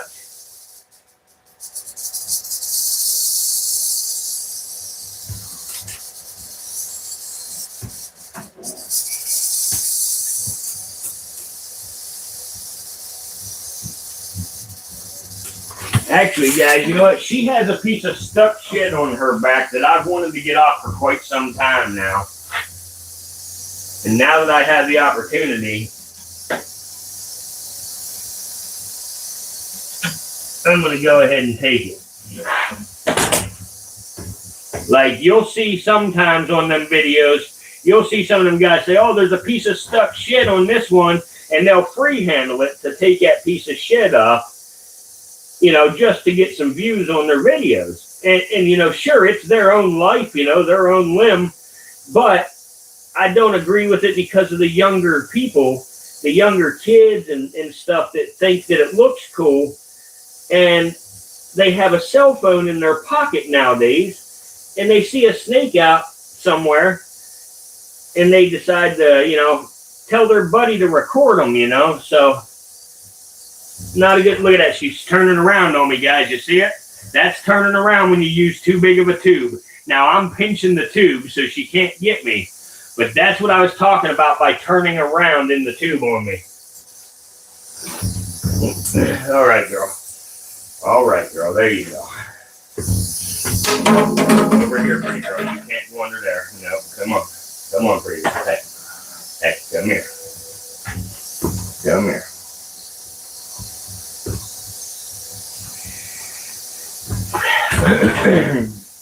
But Yeah, guys. So that's yeah, she wants to haul ass now because I just, tubed her again, and I just messed with her trying to get that piece of stuck shit off her back. But anyway, guys, so these here have been the timber rattlesnake. Some of the prettiest snakes on the planet, in my opinion. I guess that vertical one got a little bit grainy when I just enlarged it. Or a horizontal one, rather. But yeah, some of the prettiest rattlesnakes on the planet. How can you tell the difference in a male and a female? I guess you weren't in here for that talk. One of the ways you can visually tell with them on the ground is if you see how her body right here it goes thick, thick, thick, thick, thick, and then right there it pinches down all at one time, and then she just got a little short section between the pinch and the base of the rattle. That's how you can indicate a female with a rattlesnake. Yeah, ghosts are in the attic.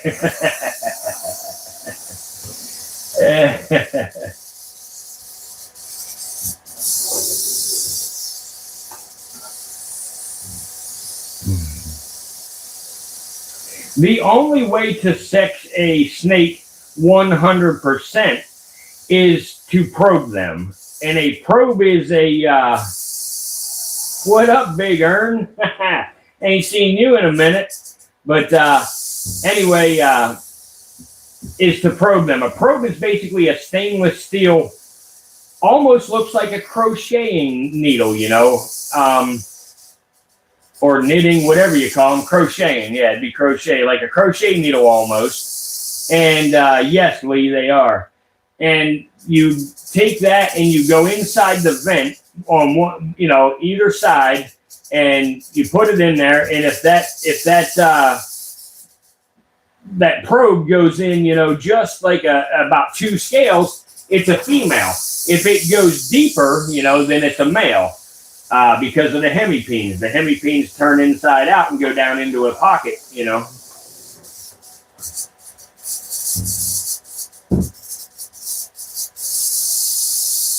Yeah, Sean, you're actually right. I have used them as probes for Burmese pythons in the past.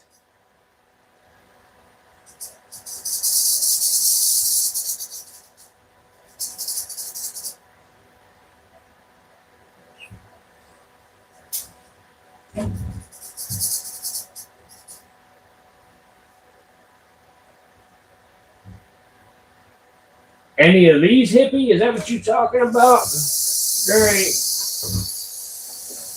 I just scared her. So as soon as I scared her, though, and again, guys, I'll show you for anybody new that come in. Look, the closer I get, the more she wants to get away. I have just for the last, half hour, 45 minutes, I have harassed these snakes more than enough for them to try to bite me. And you have not seen one of them even strike at me at all. That shows you how little they actually want to bite you. You see me put them in a tube. The first one, you see me put him in a tube, throw him on the ground, and put him back in a tube. And he still didn't try to bite me.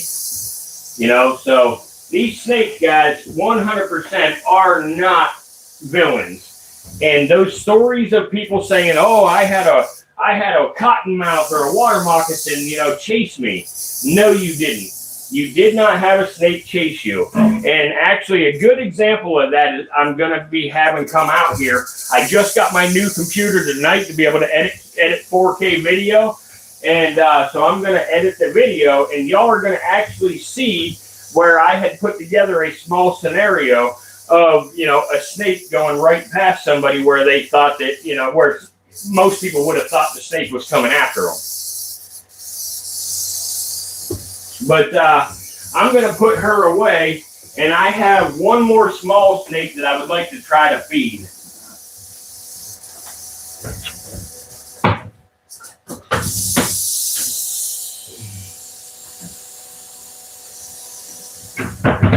All right. All right, guys. So I hope y'all enjoyed the little explanation there about some things with those guys. And let's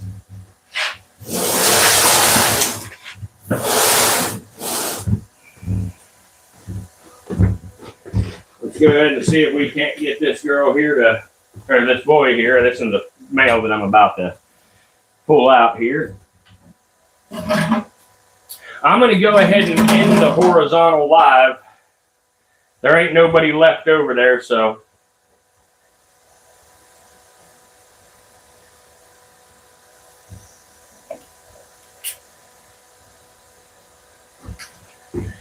All right.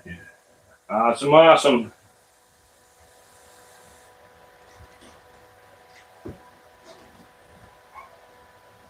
Perfect. All right, let me get this snake here. I don't know if this snake's going to accept its meal or not. The last time I tried, it was a little bit of a jerk and wouldn't do it. But we're going to try again. See if we can get him to man up here a little bit.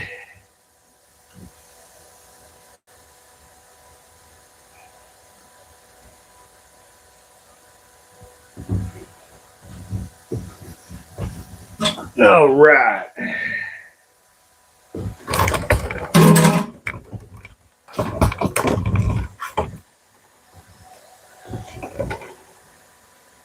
Thanks for the gift. Thank you. Thank you. All right, here's my tongs and my rodent.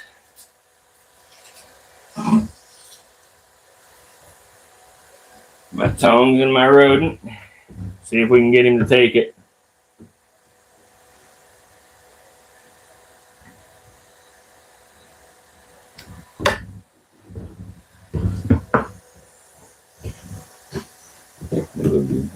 Come on, little dude. Come on. Come on, little dude. Come on. Come on, little dude. Come on. Come on. Ha. Come on, little dude. You gonna bite it? Huh? Come on. There you go. Oh, he bit it, but spit it. He bit it and spit it. Come on. Come on, dude. There you go. Oh, bit it and spit it again. All right, so we're gonna do this a little different, guys. Right here, what we do is we take a paper towel, we lay it down, we take the rodent and a pair of scissors and we cut him in half. Oh, you tough guy. Stop that shit. Here, dude. All right, dude, here. Ready? Come on, ready? Are you ready? Huh? Are you ready? Come on, Bubba. Come on, open up. Hey. Open up. Come on, open up. There you go. Now, what I've done there is I've prevented him. Let me turn him around here. I have gave him a smaller piece and did it in a manner to prevent him from being able to spit it out. Now, if he works hard enough at it, he could still spit it out, but not as likely. Hey, if there's anybody here that hasn't hit that like button yet, please smash that like button for us.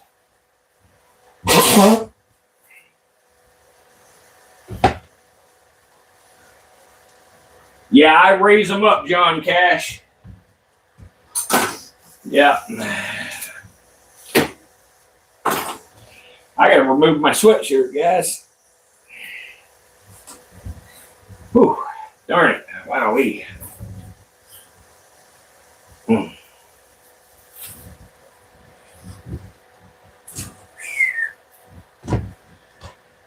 All right.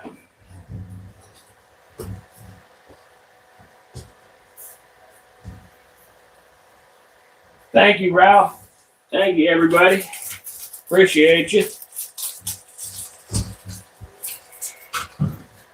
If y'all don't mind, I'm going to talk and stand at the door and have a cigarette at the same time while we watch this one eat.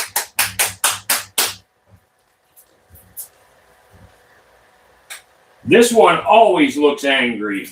He's a very, very defensive little guy.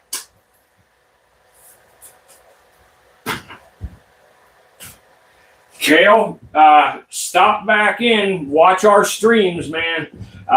We show king cobras, but we're not showing one tonight. Guys, for those of you that was in the stream the other night when we fed that king cobra, I have put a short video up correcting myself. I was telling you guys that was a Malaysian king cobra that night. That is not the Malaysian king cobra. That is the Chinese banded king cobra.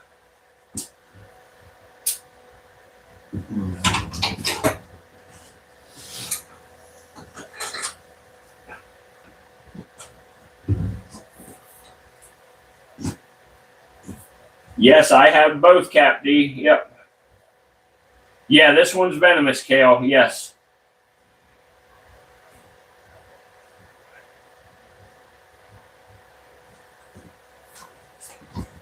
Now, let me try to get you a better angle here.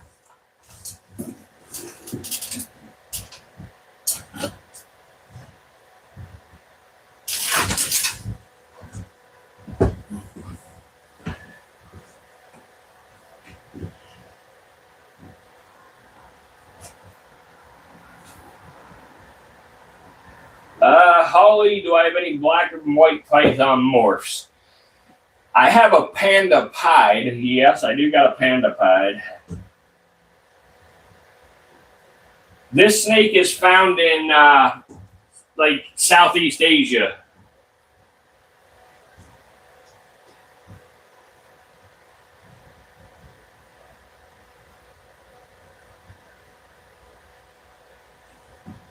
I don't think any of them are aggressive, but as far as defensive rare kind of monster, I would say, let's see here. Cobras. I would say probably the monocled or the spectacled, in my opinion.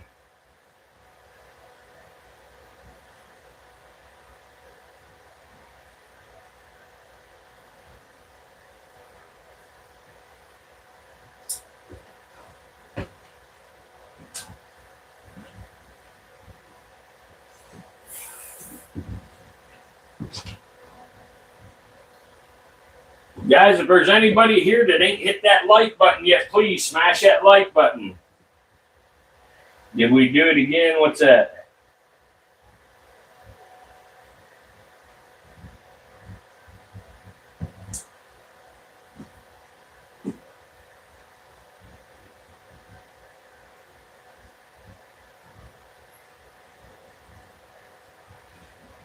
Oh, he's swallowing it now. Good.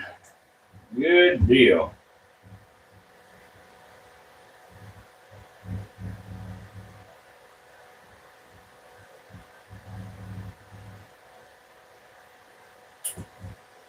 Yeah, they are a nice, pretty green, Sean.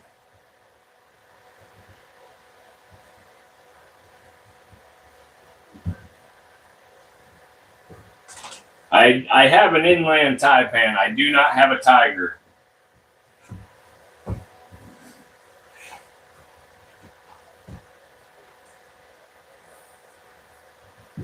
All right, so let's get him another piece. We're going to have to cut this thing in 2 more pieces because he's going to be a punk the whole way through because that's how he does things.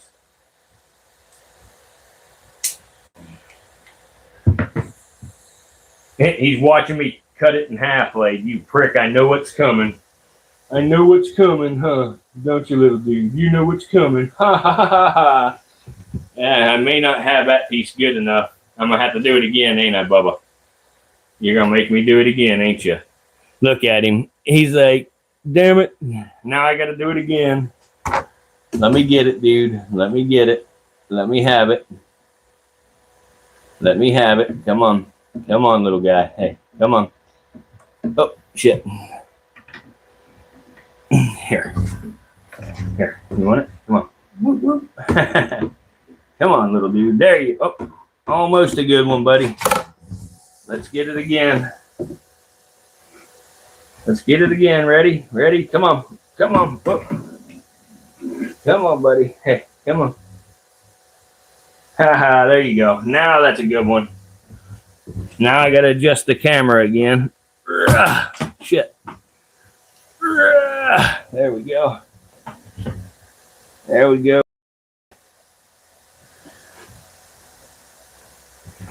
There you go, dude.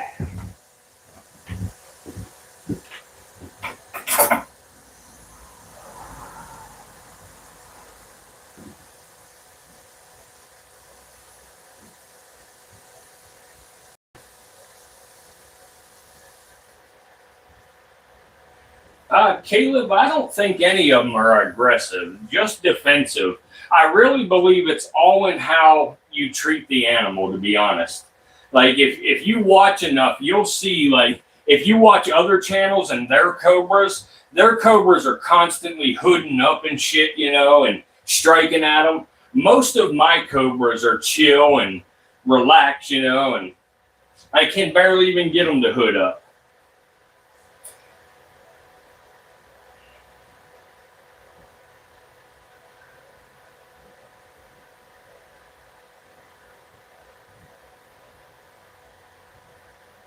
Caleb, the secret to it is just, you know, not make them feel threatened at all, you know.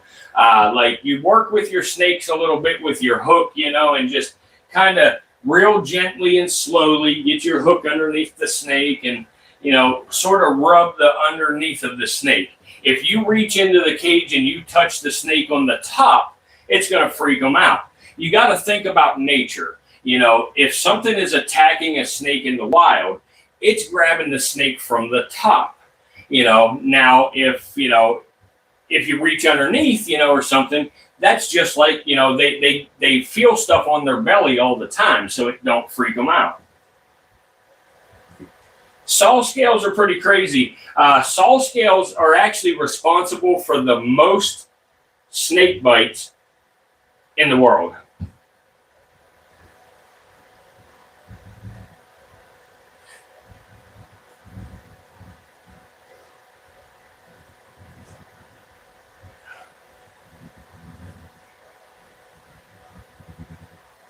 Oh yeah, Sean, I agree with you. There are some high-strung ones.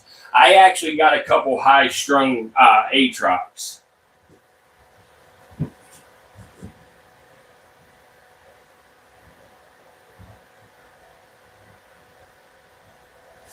Guys, get me up there to 425 likes, guys. Only 4 more likes to get me there.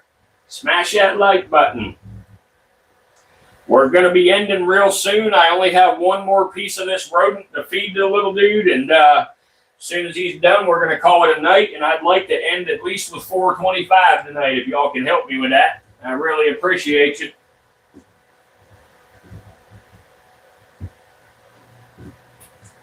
Yeah, he said, I can't believe you did this again, you son of a bitch. If this snake ever gets out, he's going to come right to me and bite my butt.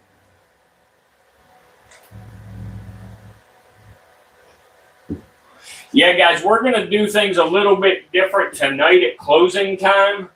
At closing time tonight, I've been somebody suggested this last night, and I thought about it, and it's a really good idea. I'm going to do a closing prayer.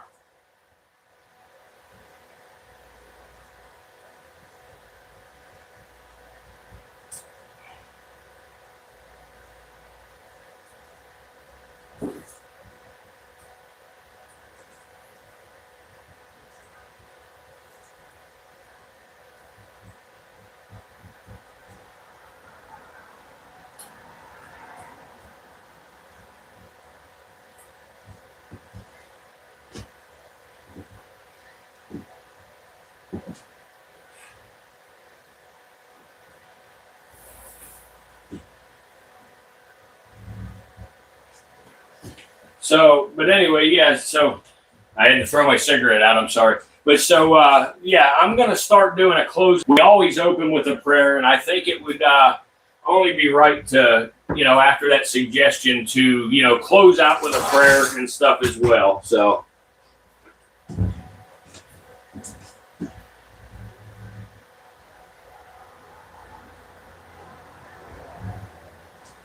Whoa, wait a minute. What are you saying, CJ? Let me see. Can you say one for my stepson? He's going to have surgery again. Absolutely. Does your stepson, what's your stepson's first name? Don't give me no more than his first name.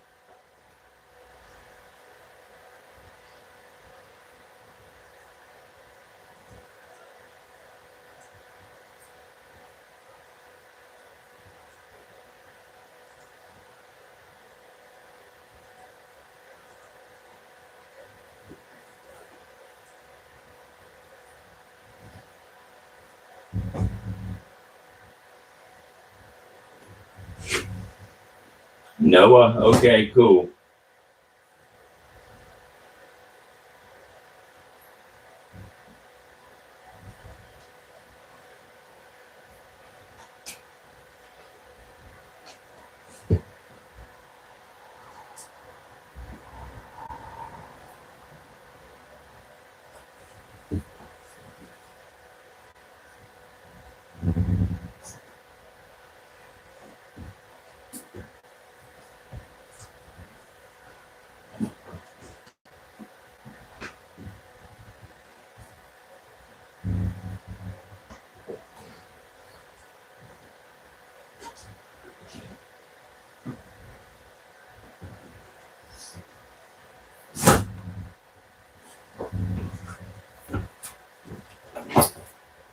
Come on, little guy. You got to eat that.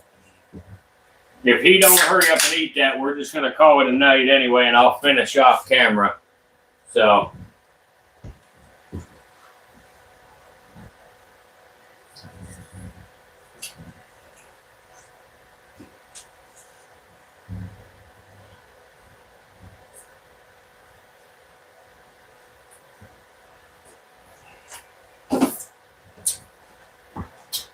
Yep, Pepsi.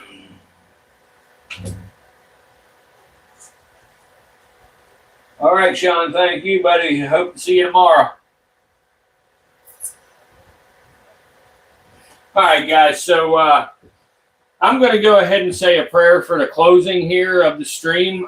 He is starting to swallow that, and then after the prayer, I'll try to give him the last bite of it as we shut the stream down. So, guys, I'm going to say a word in here for CJ's stepson, Noah. And I ask that y'all keep him in your prayers as well.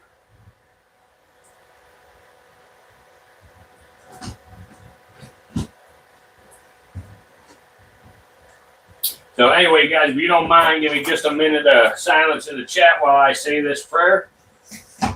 Heavenly Father, I come before you today with a grateful heart. Thank you, Lord, for your protection and your presence in my life. Thank you for watching over me, guiding my steps, and keeping me safe in the work that I do. Every day brings challenges and risks, and I recognize that it is by your grace that I am able to stand here, learn, teach, and continue forward. Lord, I thank you for the safety that you provide, not just for me, but for everyone who is watching, listening, and learning. And thank you for the community of people who take time to grow in knowledge and understanding, whether they are here out of curiosity or respect for wildlife or a desire to learn about something new. I ask that you bless them and keep them safe as well.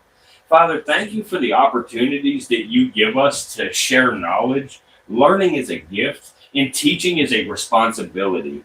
I pray that everything shared helps people become wiser, more careful, and more respectful of the world around them. Help us remember that knowledge should never lead to pride, but instead to humility and responsibility. And Lord, today, I also lift up CJ's stepson. Thank you for the strength you have given him and the progress that he will make in his journey with arthrogryposis. You know everything. You know every step that he has taken and needs to take, every challenge that he will face, and every victory along the way. I thank you for the healing, the resilience, and the courage you have placed in his heart. And please continue to guide his recovery, strengthen his body, and surround him with encouragement, patience, and love. And I also ask you to watch over Miss Linda with her recent procedure of her cardiac stents that she had done today, and give her healing quickly as well. And I also pray, again, like I say, for Noah, and that is CJ's stepson. And Lord, just continue to watch over him and bless him as he grows. Fill his life with wisdom, kindness, and strength. Help him feel the love and support of his family, and guide him along a path of purpose and goodness. Keep him safe, encourage his heart, and let him grow in confidence and faith each day. Lord, I also thank you for the way that you watch over us in moments we may not even realize, for every danger avoided, for every moment of protection, and for every lesson learned. I give you praise. You are the one who steadies our hands and calms our minds and reminds us to move with patience and wisdom. I pray for everyone who is watching and learning today. Keep them safe in their lives and in their pursuits. Guide them as they grow in understanding. Help them to respect nature, respect one another, and respect the responsibilities that come with knowledge. And let what we do and what we share bring awareness, safety, and maybe a deeper appreciation for the incredible world that you created. May our actions reflect care and wisdom and gratitude for the life around us. Thank you again, Lord, for your protection, your guidance, and your blessings. I trust in your watchful care and give you all the glory. In Jesus' name I pray. Amen.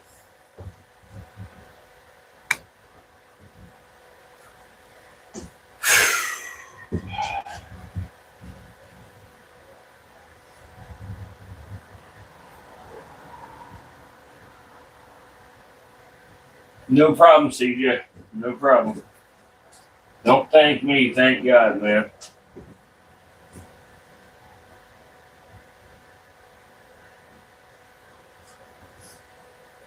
Thanks, Slap Happy. Thank you. Thank you, everybody. Everyone, thank you.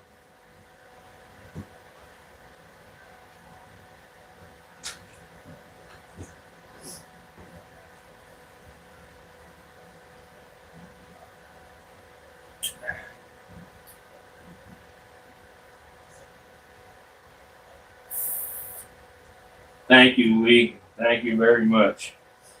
Guys, I have a second channel. It is called Relapse Reptiles. I'm going to pin it in the chat. If y'all have not already, please go over there and subscribe. I don't have other than one video posted so far. That channel is going to be, it's going to show snakes and stuff, but it's going to talk about addiction and stuff as well. And I want to try to use that channel to help others that are struggling with addiction and who have overcome addiction, and try to form a community over there, of people that want to talk with each other and help each other. And then any monies that we make from that channel, we're going to donate 50% of all profits to charities that, help support children that are victims of sexual assault and exploitation. So please go on over there and subscribe, and I appreciate it. And we'll be back here again tomorrow night at about 9:30 to 9:45 p.m. Eastern Standard Time. 9:45 seemed to work out really great tonight. So I'm going to check the analytics and see what they say. And, it may be about the same time again, but we'll find out for sure. And, it'll be posted so you'll know. So, yeah, I ask everybody to go over there and check that out. Hardy Joe, what's up, buddy? Let me see if I can translate here. I don't think I can translate. What the heck? Yes, I can. Right there it is. Translate. Okay, Hardy Joe. Friend, do you have a new pet? Hardy Joe, yes. I have a couple of new snakes. We introduce a new snake every week here. I believe you've seen this one in the past, Hardy Joe, but maybe you haven't.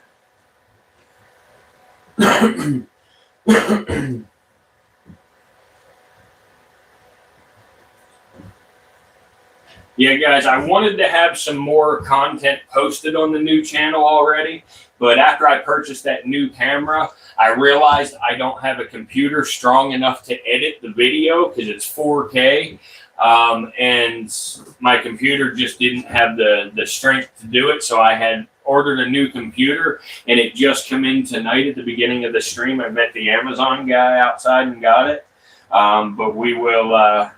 most certainly start getting videos edited and posted up there on that channel.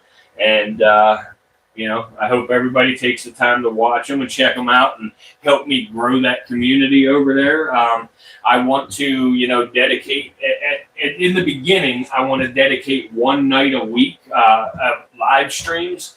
I want to start a panel of myself and other, you know, recovering or current addicts that essentially just meet there on the stream and talk about recovery and what has helped, you know, and you know, maybe even what hasn't, you know, talk the good, bad, and the ugly and try to help others. And as the thing grows, I want to have some people that be willing to volunteer, and we keep lines open 24 hours a day for people. That way, if somebody, you know, follows us on our weekly, you know, our weekly get-togethers, and they're having a rough time at 3 a.m, you know, they can feel free to contact one of us and talk with us, and maybe we can talk them off the ledge, you know, and help them get through the tough time.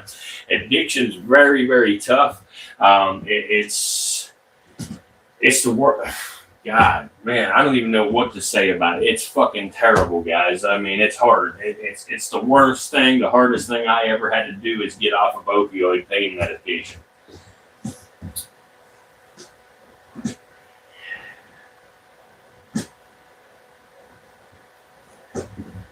Yeah, the likes are great, guys. And to think, guys, I almost gave up, you know, once or twice on this channel.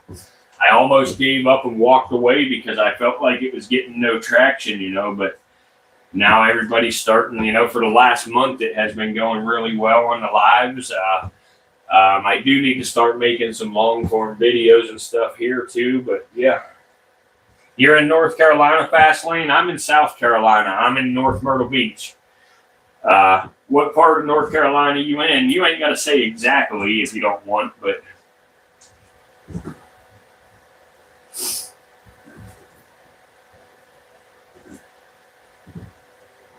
Yeah, but it's rough sometimes, but I'm glad we kept it going. And I owe a big thanks to Sue and JT Tom. If it wasn't for those two, you know, sticking around since it started out with Sue, and she strong-armed Tom into watching. She used to make him come in and give me a comment and a like, and, you know, he ended up starting to hang out with us. And if it wasn't for those two, you know, giving me their support since day one, you know, it may have collapsed, you know, but being that they stayed and watched, I mean, they sat there and stared at snakes without me talking or anything for hours, you know, to show support and help me out. And it's gone. It's ended up great, you know. I try my best to say thank you on text message to Tom every single day, you know, at one point or another, usually after the stream ends. We did have some good late night chats, Sue. We absolutely did. Yeah. Absolutely, Bits. It's a great break from the horrors. It's a great break from the brain rot bullshit that YouTube is filled with. And, you know, I say that stuff, guys, but I also participate in watching some of that garbage, you know, but, you know, you gotta break it up, you know. You know, you can't just focus on the garbage all the time. Yeah, yep. Getting a bath. That's what I do after the stream every night. I pick up all my snakes and I go in and get me a bath. But guys, it appears as though people really enjoy when I get the snakes out of the enclosure and, you know, talk about them and hold them and stuff like that, you know. So, you know, it's kind of the danger factor there that people like, you know. I mean, I'm not oblivious to what they're really looking for, you know, but that's cool. So, you know, maybe we'll start, you know, pulling the snakes out and talking a little bit and stuff. So, but yeah, I'm grateful for Sue and Tom as well. I'm grateful for everybody that comes in every night. Guys, literally all you that are here right this minute talking with us that have slowly joined with us and you stick it out for the whole stream, y'all are the ones that help turn this around as well. Because that's what the algorithm looks for. When I start a stream, it starts out with a couple of people, and then as some of you regulars get in there, the algorithm sees that y'all have returned again. So now they push it out to another test audience. And then when some of them people come and stay and hit the like button, now they send it out to more, and then they send it out to more. And, you know, so, and that's what shows the engagement, and that's what makes the algorithm boost it up to where it's at. So you guys all contribute very, very much. And, you know, when I tell y'all that hitting that like button works tremendously for us, I mean it. It really does.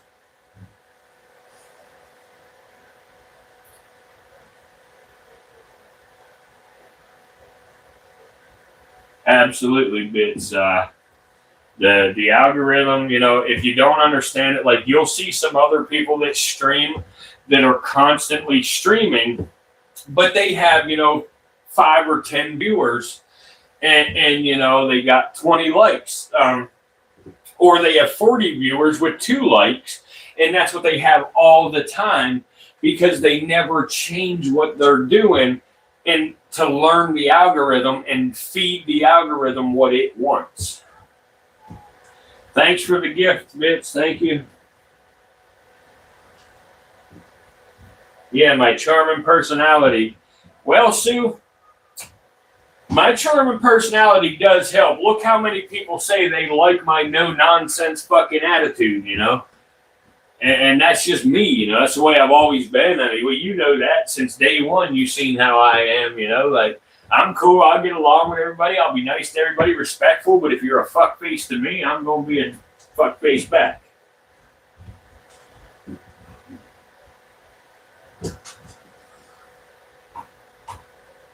But I started ignoring because I had a few people that was really wrong with me. She just would not back up. That screwed them. I started over again. Really, Fastlane? What kind of channel did you do? Unknown user? Sure, I would recommend a Pet Mama for sure. Get you 2 of them. They're small. Sorry, Tom. You're right. Language.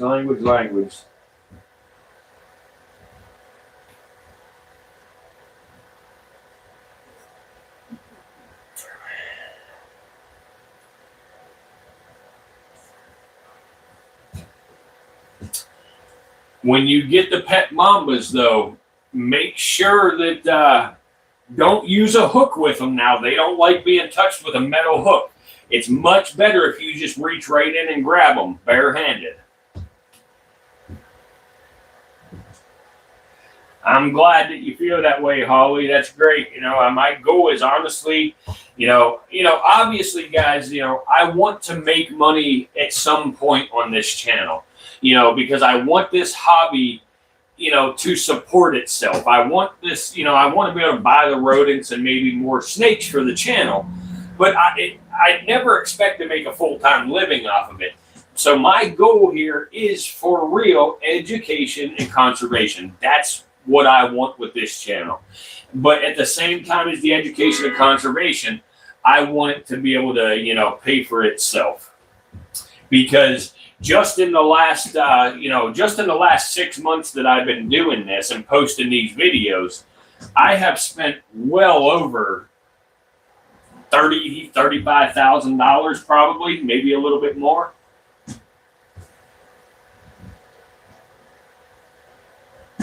Yeah, absolutely, unknown user. That's a good idea.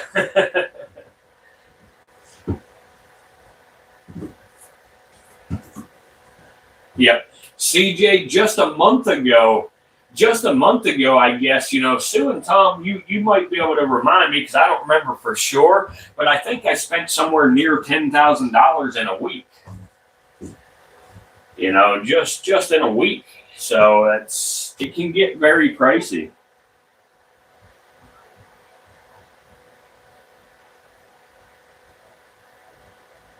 No, oh, well, I appreciate it, Mark. I appreciate that. I don't expect anybody, and I'm not asking anybody to donate to me, you know, but I appreciate when you do.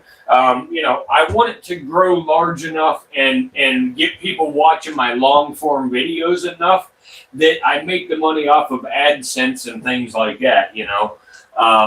Now, donations definitely help, and I appreciate them, but, you know, I don't want anybody else to have to feel obligated either. Yeah, Warden was a little upset with me.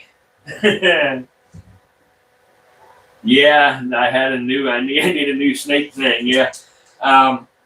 Well, let me get my microphone a little closer to me here. I am on the porch right now. So, Tom, if you snitch on me, I'm coming to fucking Alabama. But I may or may not have found a couple more new snakes. Hey, Tom, prove I said that. Prove it. The warden's right there in the bedroom, and she heard everything I said here, and she knows I didn't say what you say I said.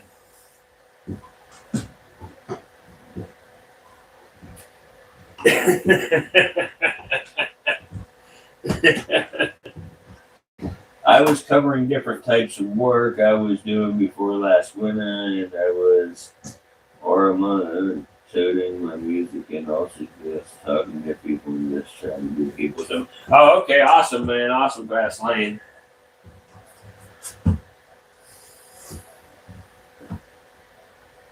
Oh, I don't worry about you, Sue. I know you won't snitch. Tom's the snitch. He's threatened me a couple of times. He has threatened to tell on me. So now I don't trust him anymore.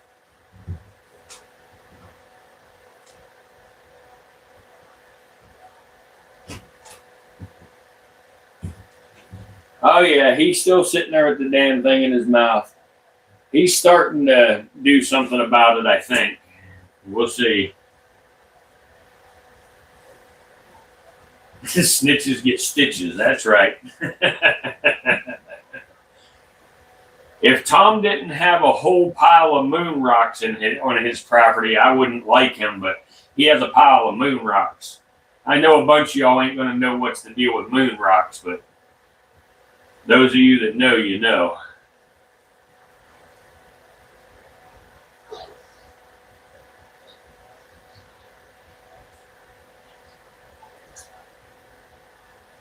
Oh no, somebody just took a greasy dump. One of these animals just took a greasy dump. I heard it.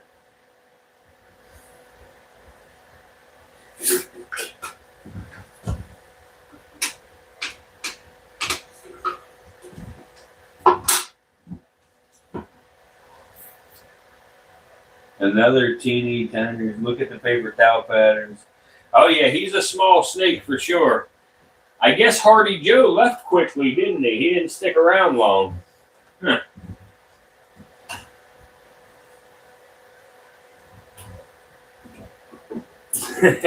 Mark.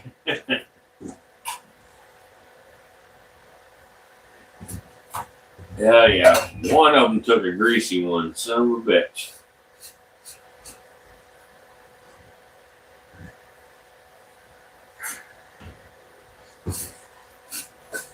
All right, guys. Well, I think I've got all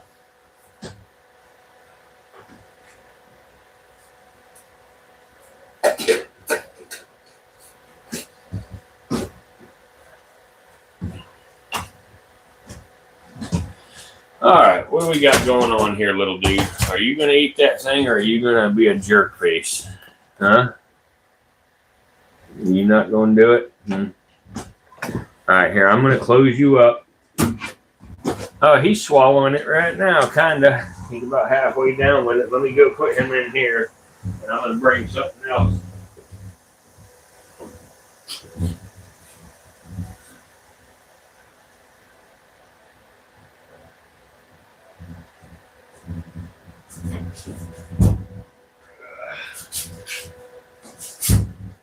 All right, guys. So I came home with something the other day. I had told you, well, I had told Sue at least, but I had a bearded dragon for a long, long time, and she passed away recently.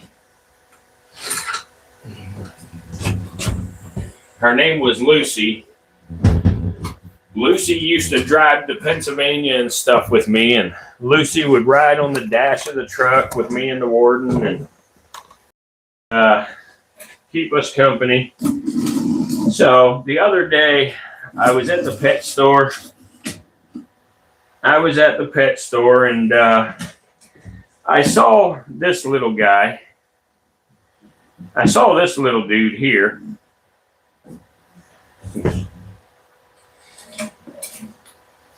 Yep. I saw this little guy at the pet store, so I had to get him. And since I got him, I couldn't let him stay by himself. So I had to get this one as well.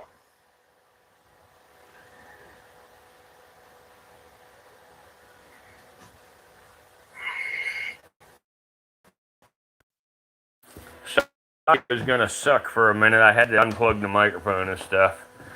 But yeah, I couldn't make this little guy live all by himself. So we had to get this little bit bigger guy.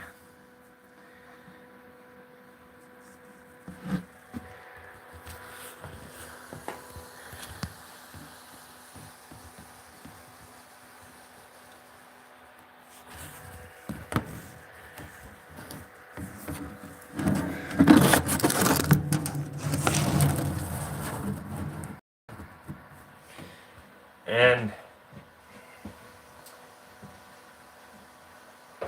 also,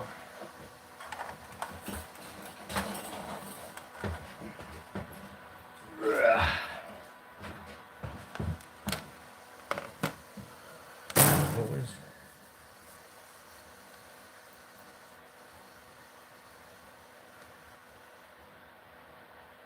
Uh-oh. Hey, little dude. Little dude.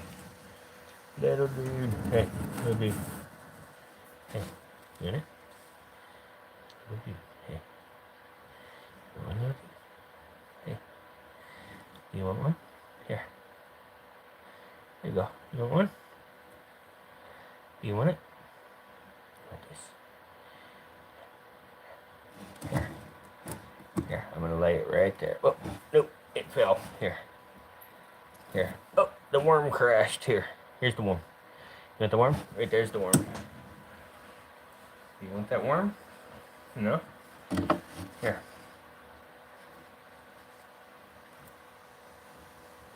You want this one? You want one? You want one? Here. Here's the worm. Here. There, there's the worm. No? No worm? You want the worm? No worm? Let me see if there's one alive, man. Why is my worms dead? What the heck?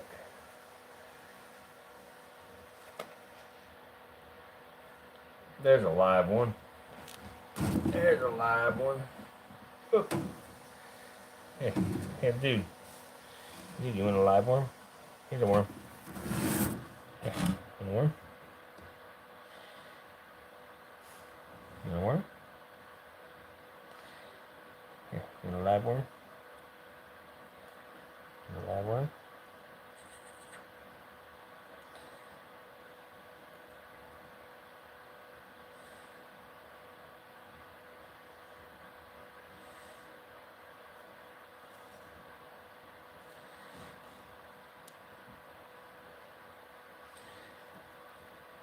You want one? You want this one? You don't want the worm? No. You want the worm?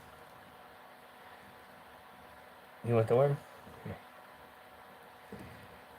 No. They don't want the worm. They were sleeping and I woke them up. But let's see here. Here we go. Let's try this.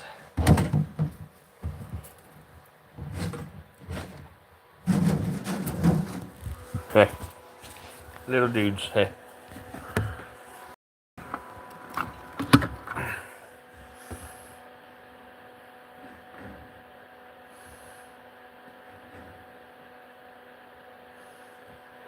Hang on, guys, I gotta get a worm.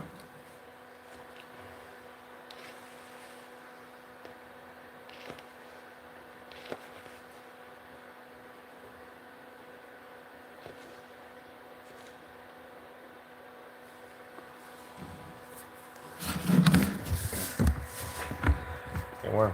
Hey, hey, bud. Hey, little lizard. Hey, little lizard.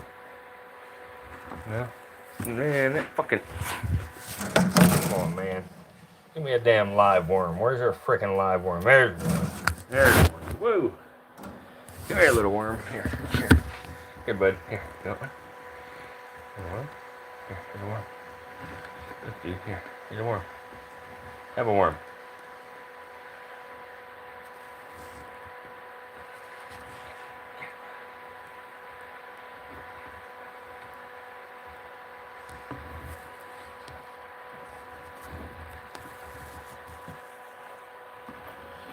Gotta catch it, man, before it gets away. Here.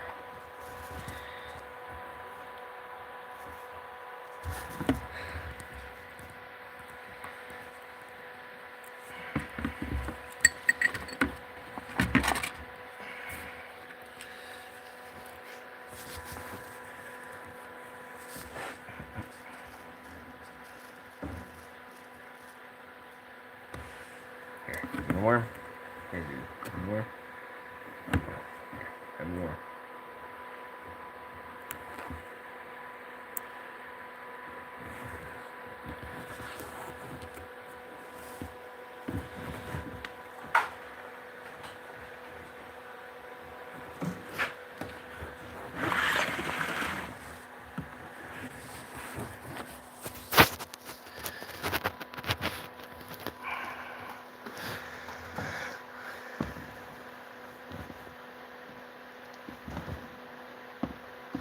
Man, that's horse shit. How are all these worms dead, man? What the fuck? Here, you want another worm? Another worm? Here, here's a worm. Here. There we go.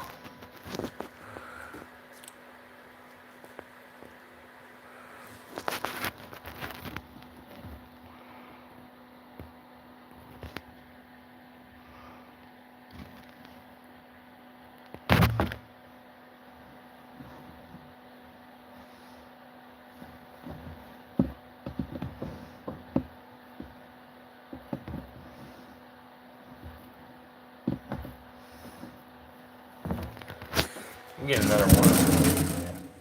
I don't know. All my damn worms are freaking dead, bro. What the hell?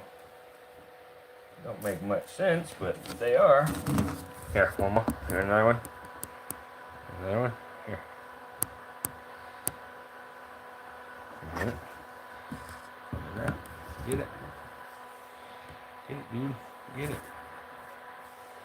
You're not gonna eat it. I'm gonna grab another lizard. Here. Here, lizard. You want another worm? Lizard. Hey. Lizard.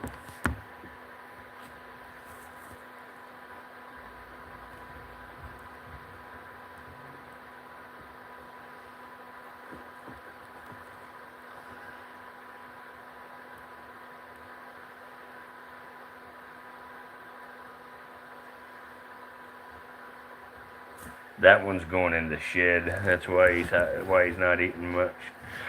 Let's see here.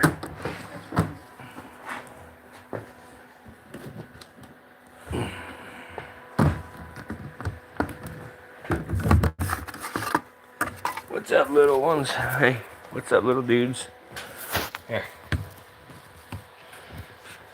Let me see here, guys. Hang on. All right, little dudes, let me get you a worm.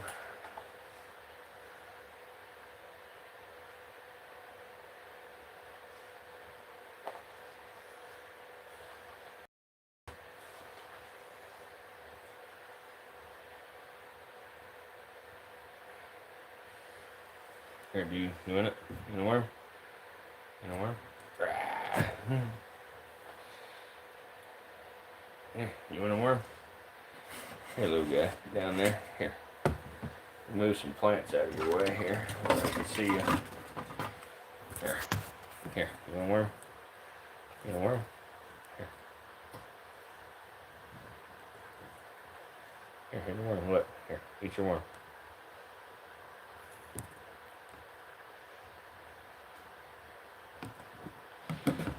Hey, Sue, I gotta show you this, Sue. You guys remember this? Remember when he lost his tail? If you remember, this guy lost his tail. His tail's growing back good.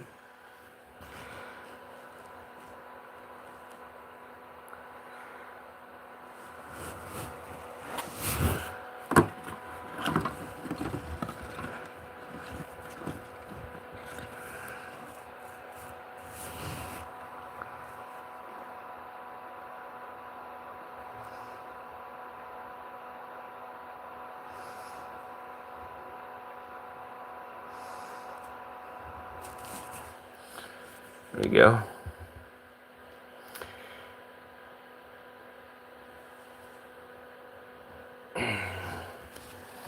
Another worm. Here. You want another worm?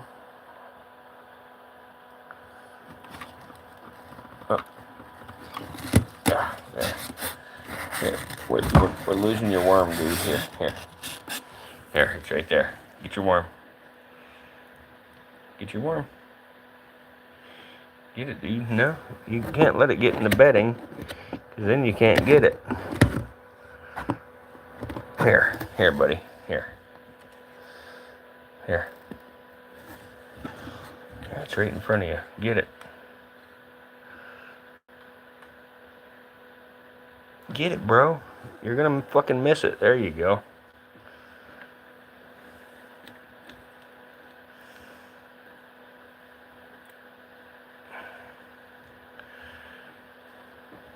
Nah, fast lane. I don't have iguanas, buddy.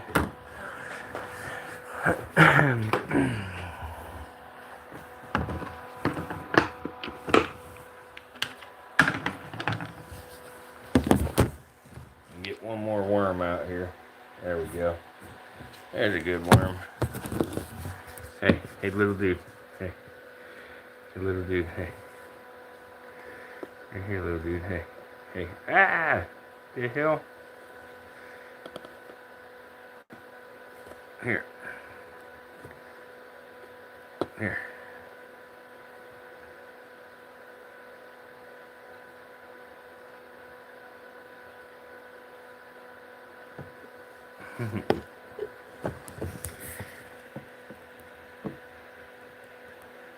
Oh, you dropped it, bud. It's right here. Hey.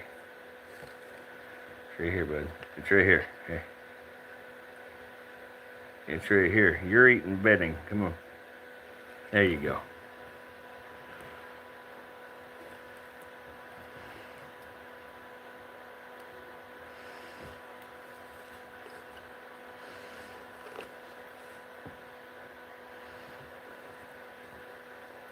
No, look at that.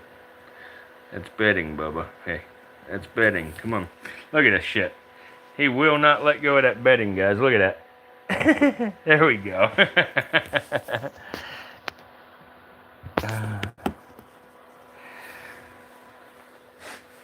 Here. Here's another worm. Here. Another worm. Here. Here's another worm. Here.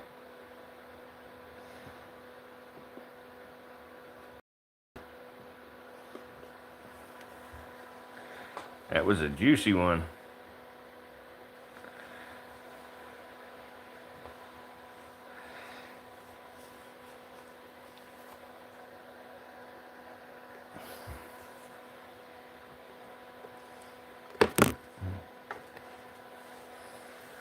What are you doing? You taking it? Is it DoorDash? Is that DoorDash, bud?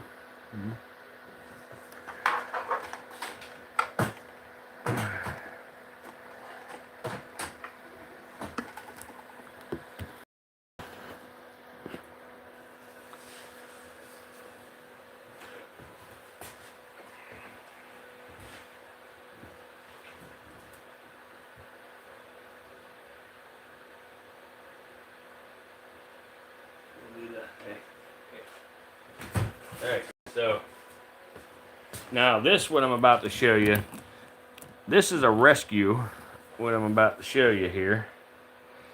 And I had 2 rescues. The other one, she's sleeping, so I'm not going to wake her up right now.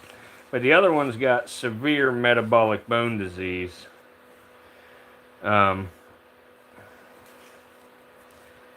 This girl here is a psycho. Watch her eat as soon as she sees that mealworm. Hey, Lula, look. Lula, look. Look, look. Bam, rah.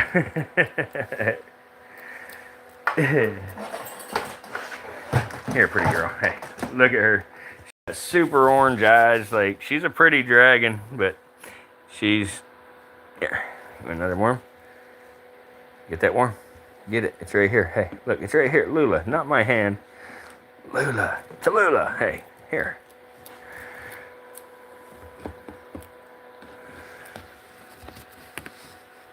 Hang on, girl. I'm getting you worms. You gotta relax. I'm getting you some. Holy freak. Here, here, here, here. Rah!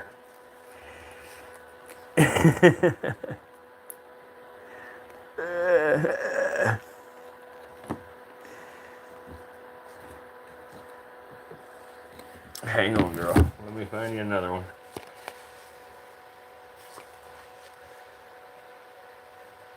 Here, you want another one? Here, here, here. Here. It's right here.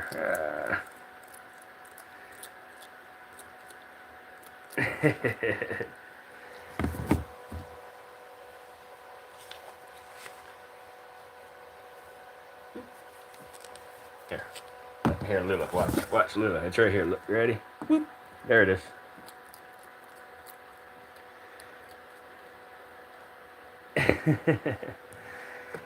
She's a nut, man. She'll freaking bite. Look, she wants to bite me, and I ain't even got nothing in my hand. Like, hang on, Lula. Look, it's right here. Look, right here's a piece. Look, no, that's my hand, and it hurts when you bite. There. Look.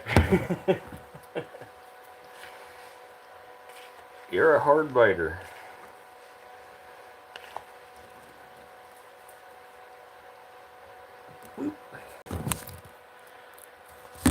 Girl, give me a minute to pick the camera up. Holy crap. No freaking way, Lula.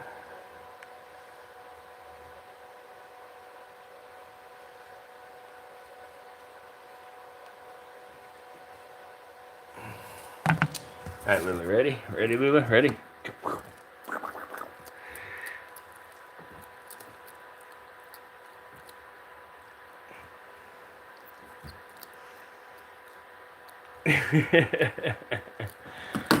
Whoa, you're gonna fall, girl. You're gonna fall, girl. Come here, you're gonna fall. Here. All right, guys. Here, I'll show you my other rescue, Lizzie, I'm sorry. Now, guys, Lizzie looks bad. I'm gonna tell you straight up, Lizzie looks horrible, but she is just fine. She lived a very, very bad life for the biggest majority of her life. I've had her for about 4, almost 5 years now. She will not gain weight, but she's healthy. She eats. I'm going to show you that here. She eats just and whatnot, but she's in bad shape. Here she is. Here, Liz. Here, Liz. Lizzie, you want a worm? Lizzie, you want a worm? Look, right here. Hey, here's a worm, Liz. Here, I'll give you 2 worms so you can see them. Here's a worm. But see, guys, when their hands look like this, that's metabolic bone disease. Okay. But she is still able to catch food. She still eats just fine. This here, guys, this as well, you see the curve and stuff, and then you see this, and it curves over. The end of her tail's missing. This is all metabolic bone disease.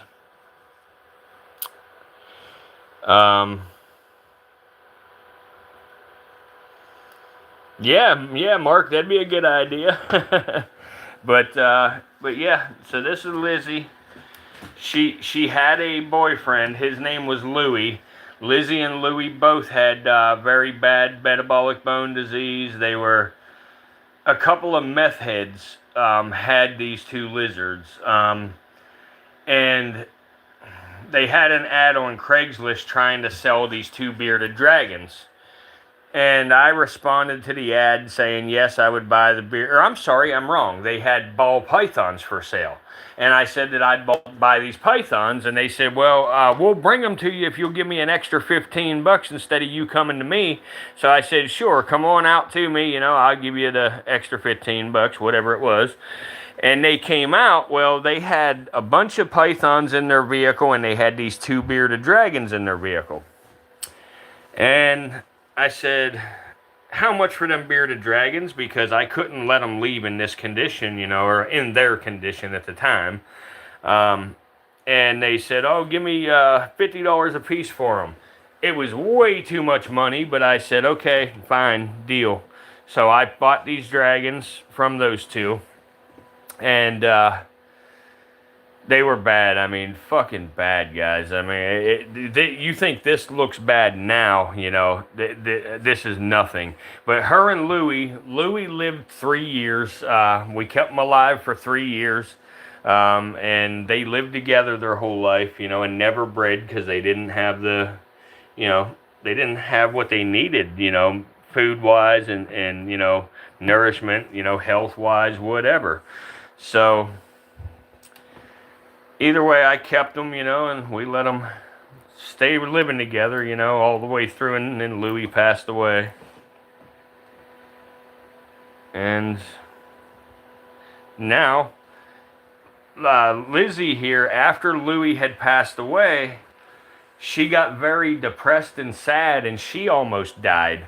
Her eyes got really sunk in and stuff, which I know the rest of her body looks bad, but this is normal for her given her circumstances. So I know when she don't look right, and her eyes was all sunk in, she was in very bad shape. So I actually put her with the one that we just fed before I got Lizzie out. I put her in the same cage with her, and I started feeding her baby food through a syringe.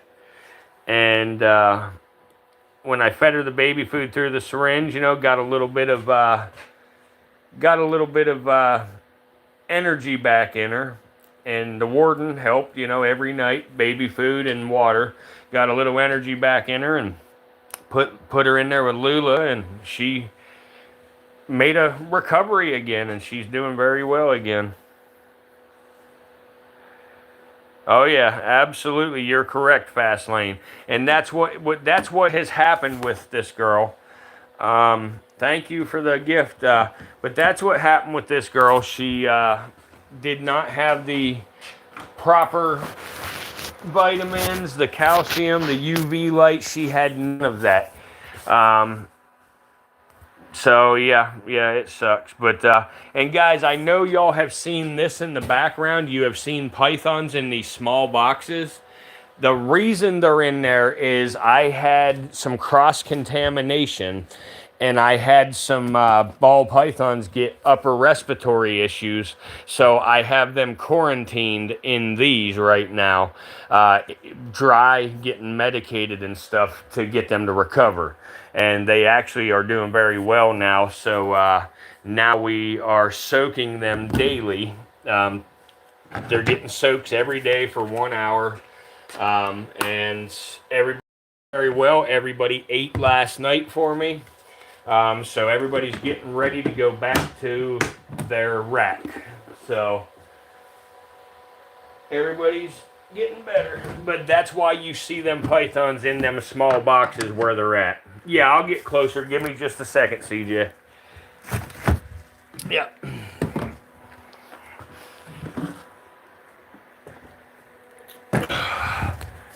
Like this girl here, this is a Russo female.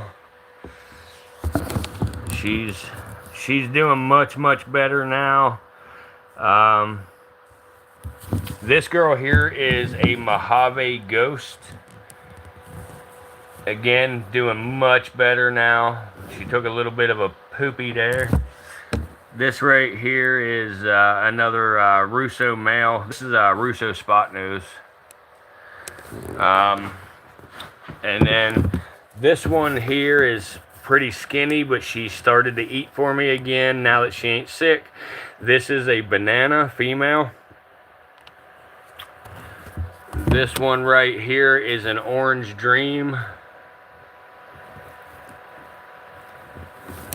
This one here is what's called an ivory. Let's see here. This one right here is another Russo OD. And then this one right here is a leopard blade. But everybody is doing much, much better now, so we will get them in their rack where they belong, doing good. And hey, you thought it should be the banana pudding? But yeah, guys, so that's it. But we finally got the respiratory under control. And then these guys go outside during the day and they come in here at nighttime. They come in here and lay on the heat pad at nighttime. But during the day, they get to go outside in the yard all day. This is Miss Matilda. She is a female sulcata. This one is called, name is Little Tortoise. This little tortoise here actually got into the alligator pen. Got into the alligator pen and got bitten, you know, about a couple of years ago. So, yep. So, anyway. Oh yeah, they love it outside. And guys, I wish I could show you my big tortoise. I have a 260-pound sulcata, but he's out at my place in the country, and there's no way for me to bring him down here and let him outside. You know, he's like a damn bulldozer, so he can crash through just about any fence or anything that I put up. I don't know if I can. I have a camera in his underground burrow. Let me see if I can see him at nighttime with the red light on the camera. If so, I'll show you the camera on camera. Yeah, Ralph. Yep. Yeah, Sue and Tom have seen Ralph before. Oh, actually, guys, you know what? I'm streaming on the phone that I can pull the camera up on, so I'm not going to be able to do that. But if you guys look at my short videos, you can actually see Ralph on there. Let me try to pull one up here. Ralphie Ralph. Let's see here. Shorts. Shorts? No, my videos. Your videos. There you go. Come on. Shorts. Why the fuck ain't you? Whoops, sorry, language. Sorry. I don't know, man. I can't get the pull up. Well, anyway, guys, go check out the shorts on my channel, and you'll actually find Ralph on there. So,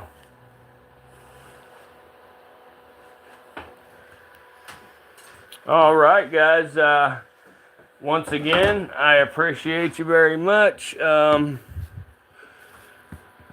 Had a good time again tonight. We went way over on the length of time that we normally stream for. Can y'all see the little baby snakes down in there? Where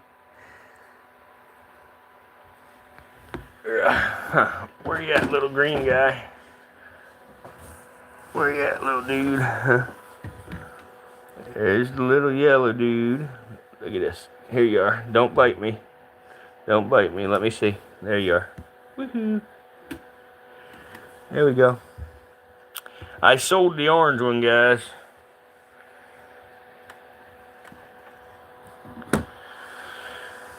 Oh yeah, folks, we went over by a full hour tonight, man. At least a full hour. So awesome, guys. Have a good night, folks. We'll see y'all tomorrow. I appreciate you, and Bye-bye.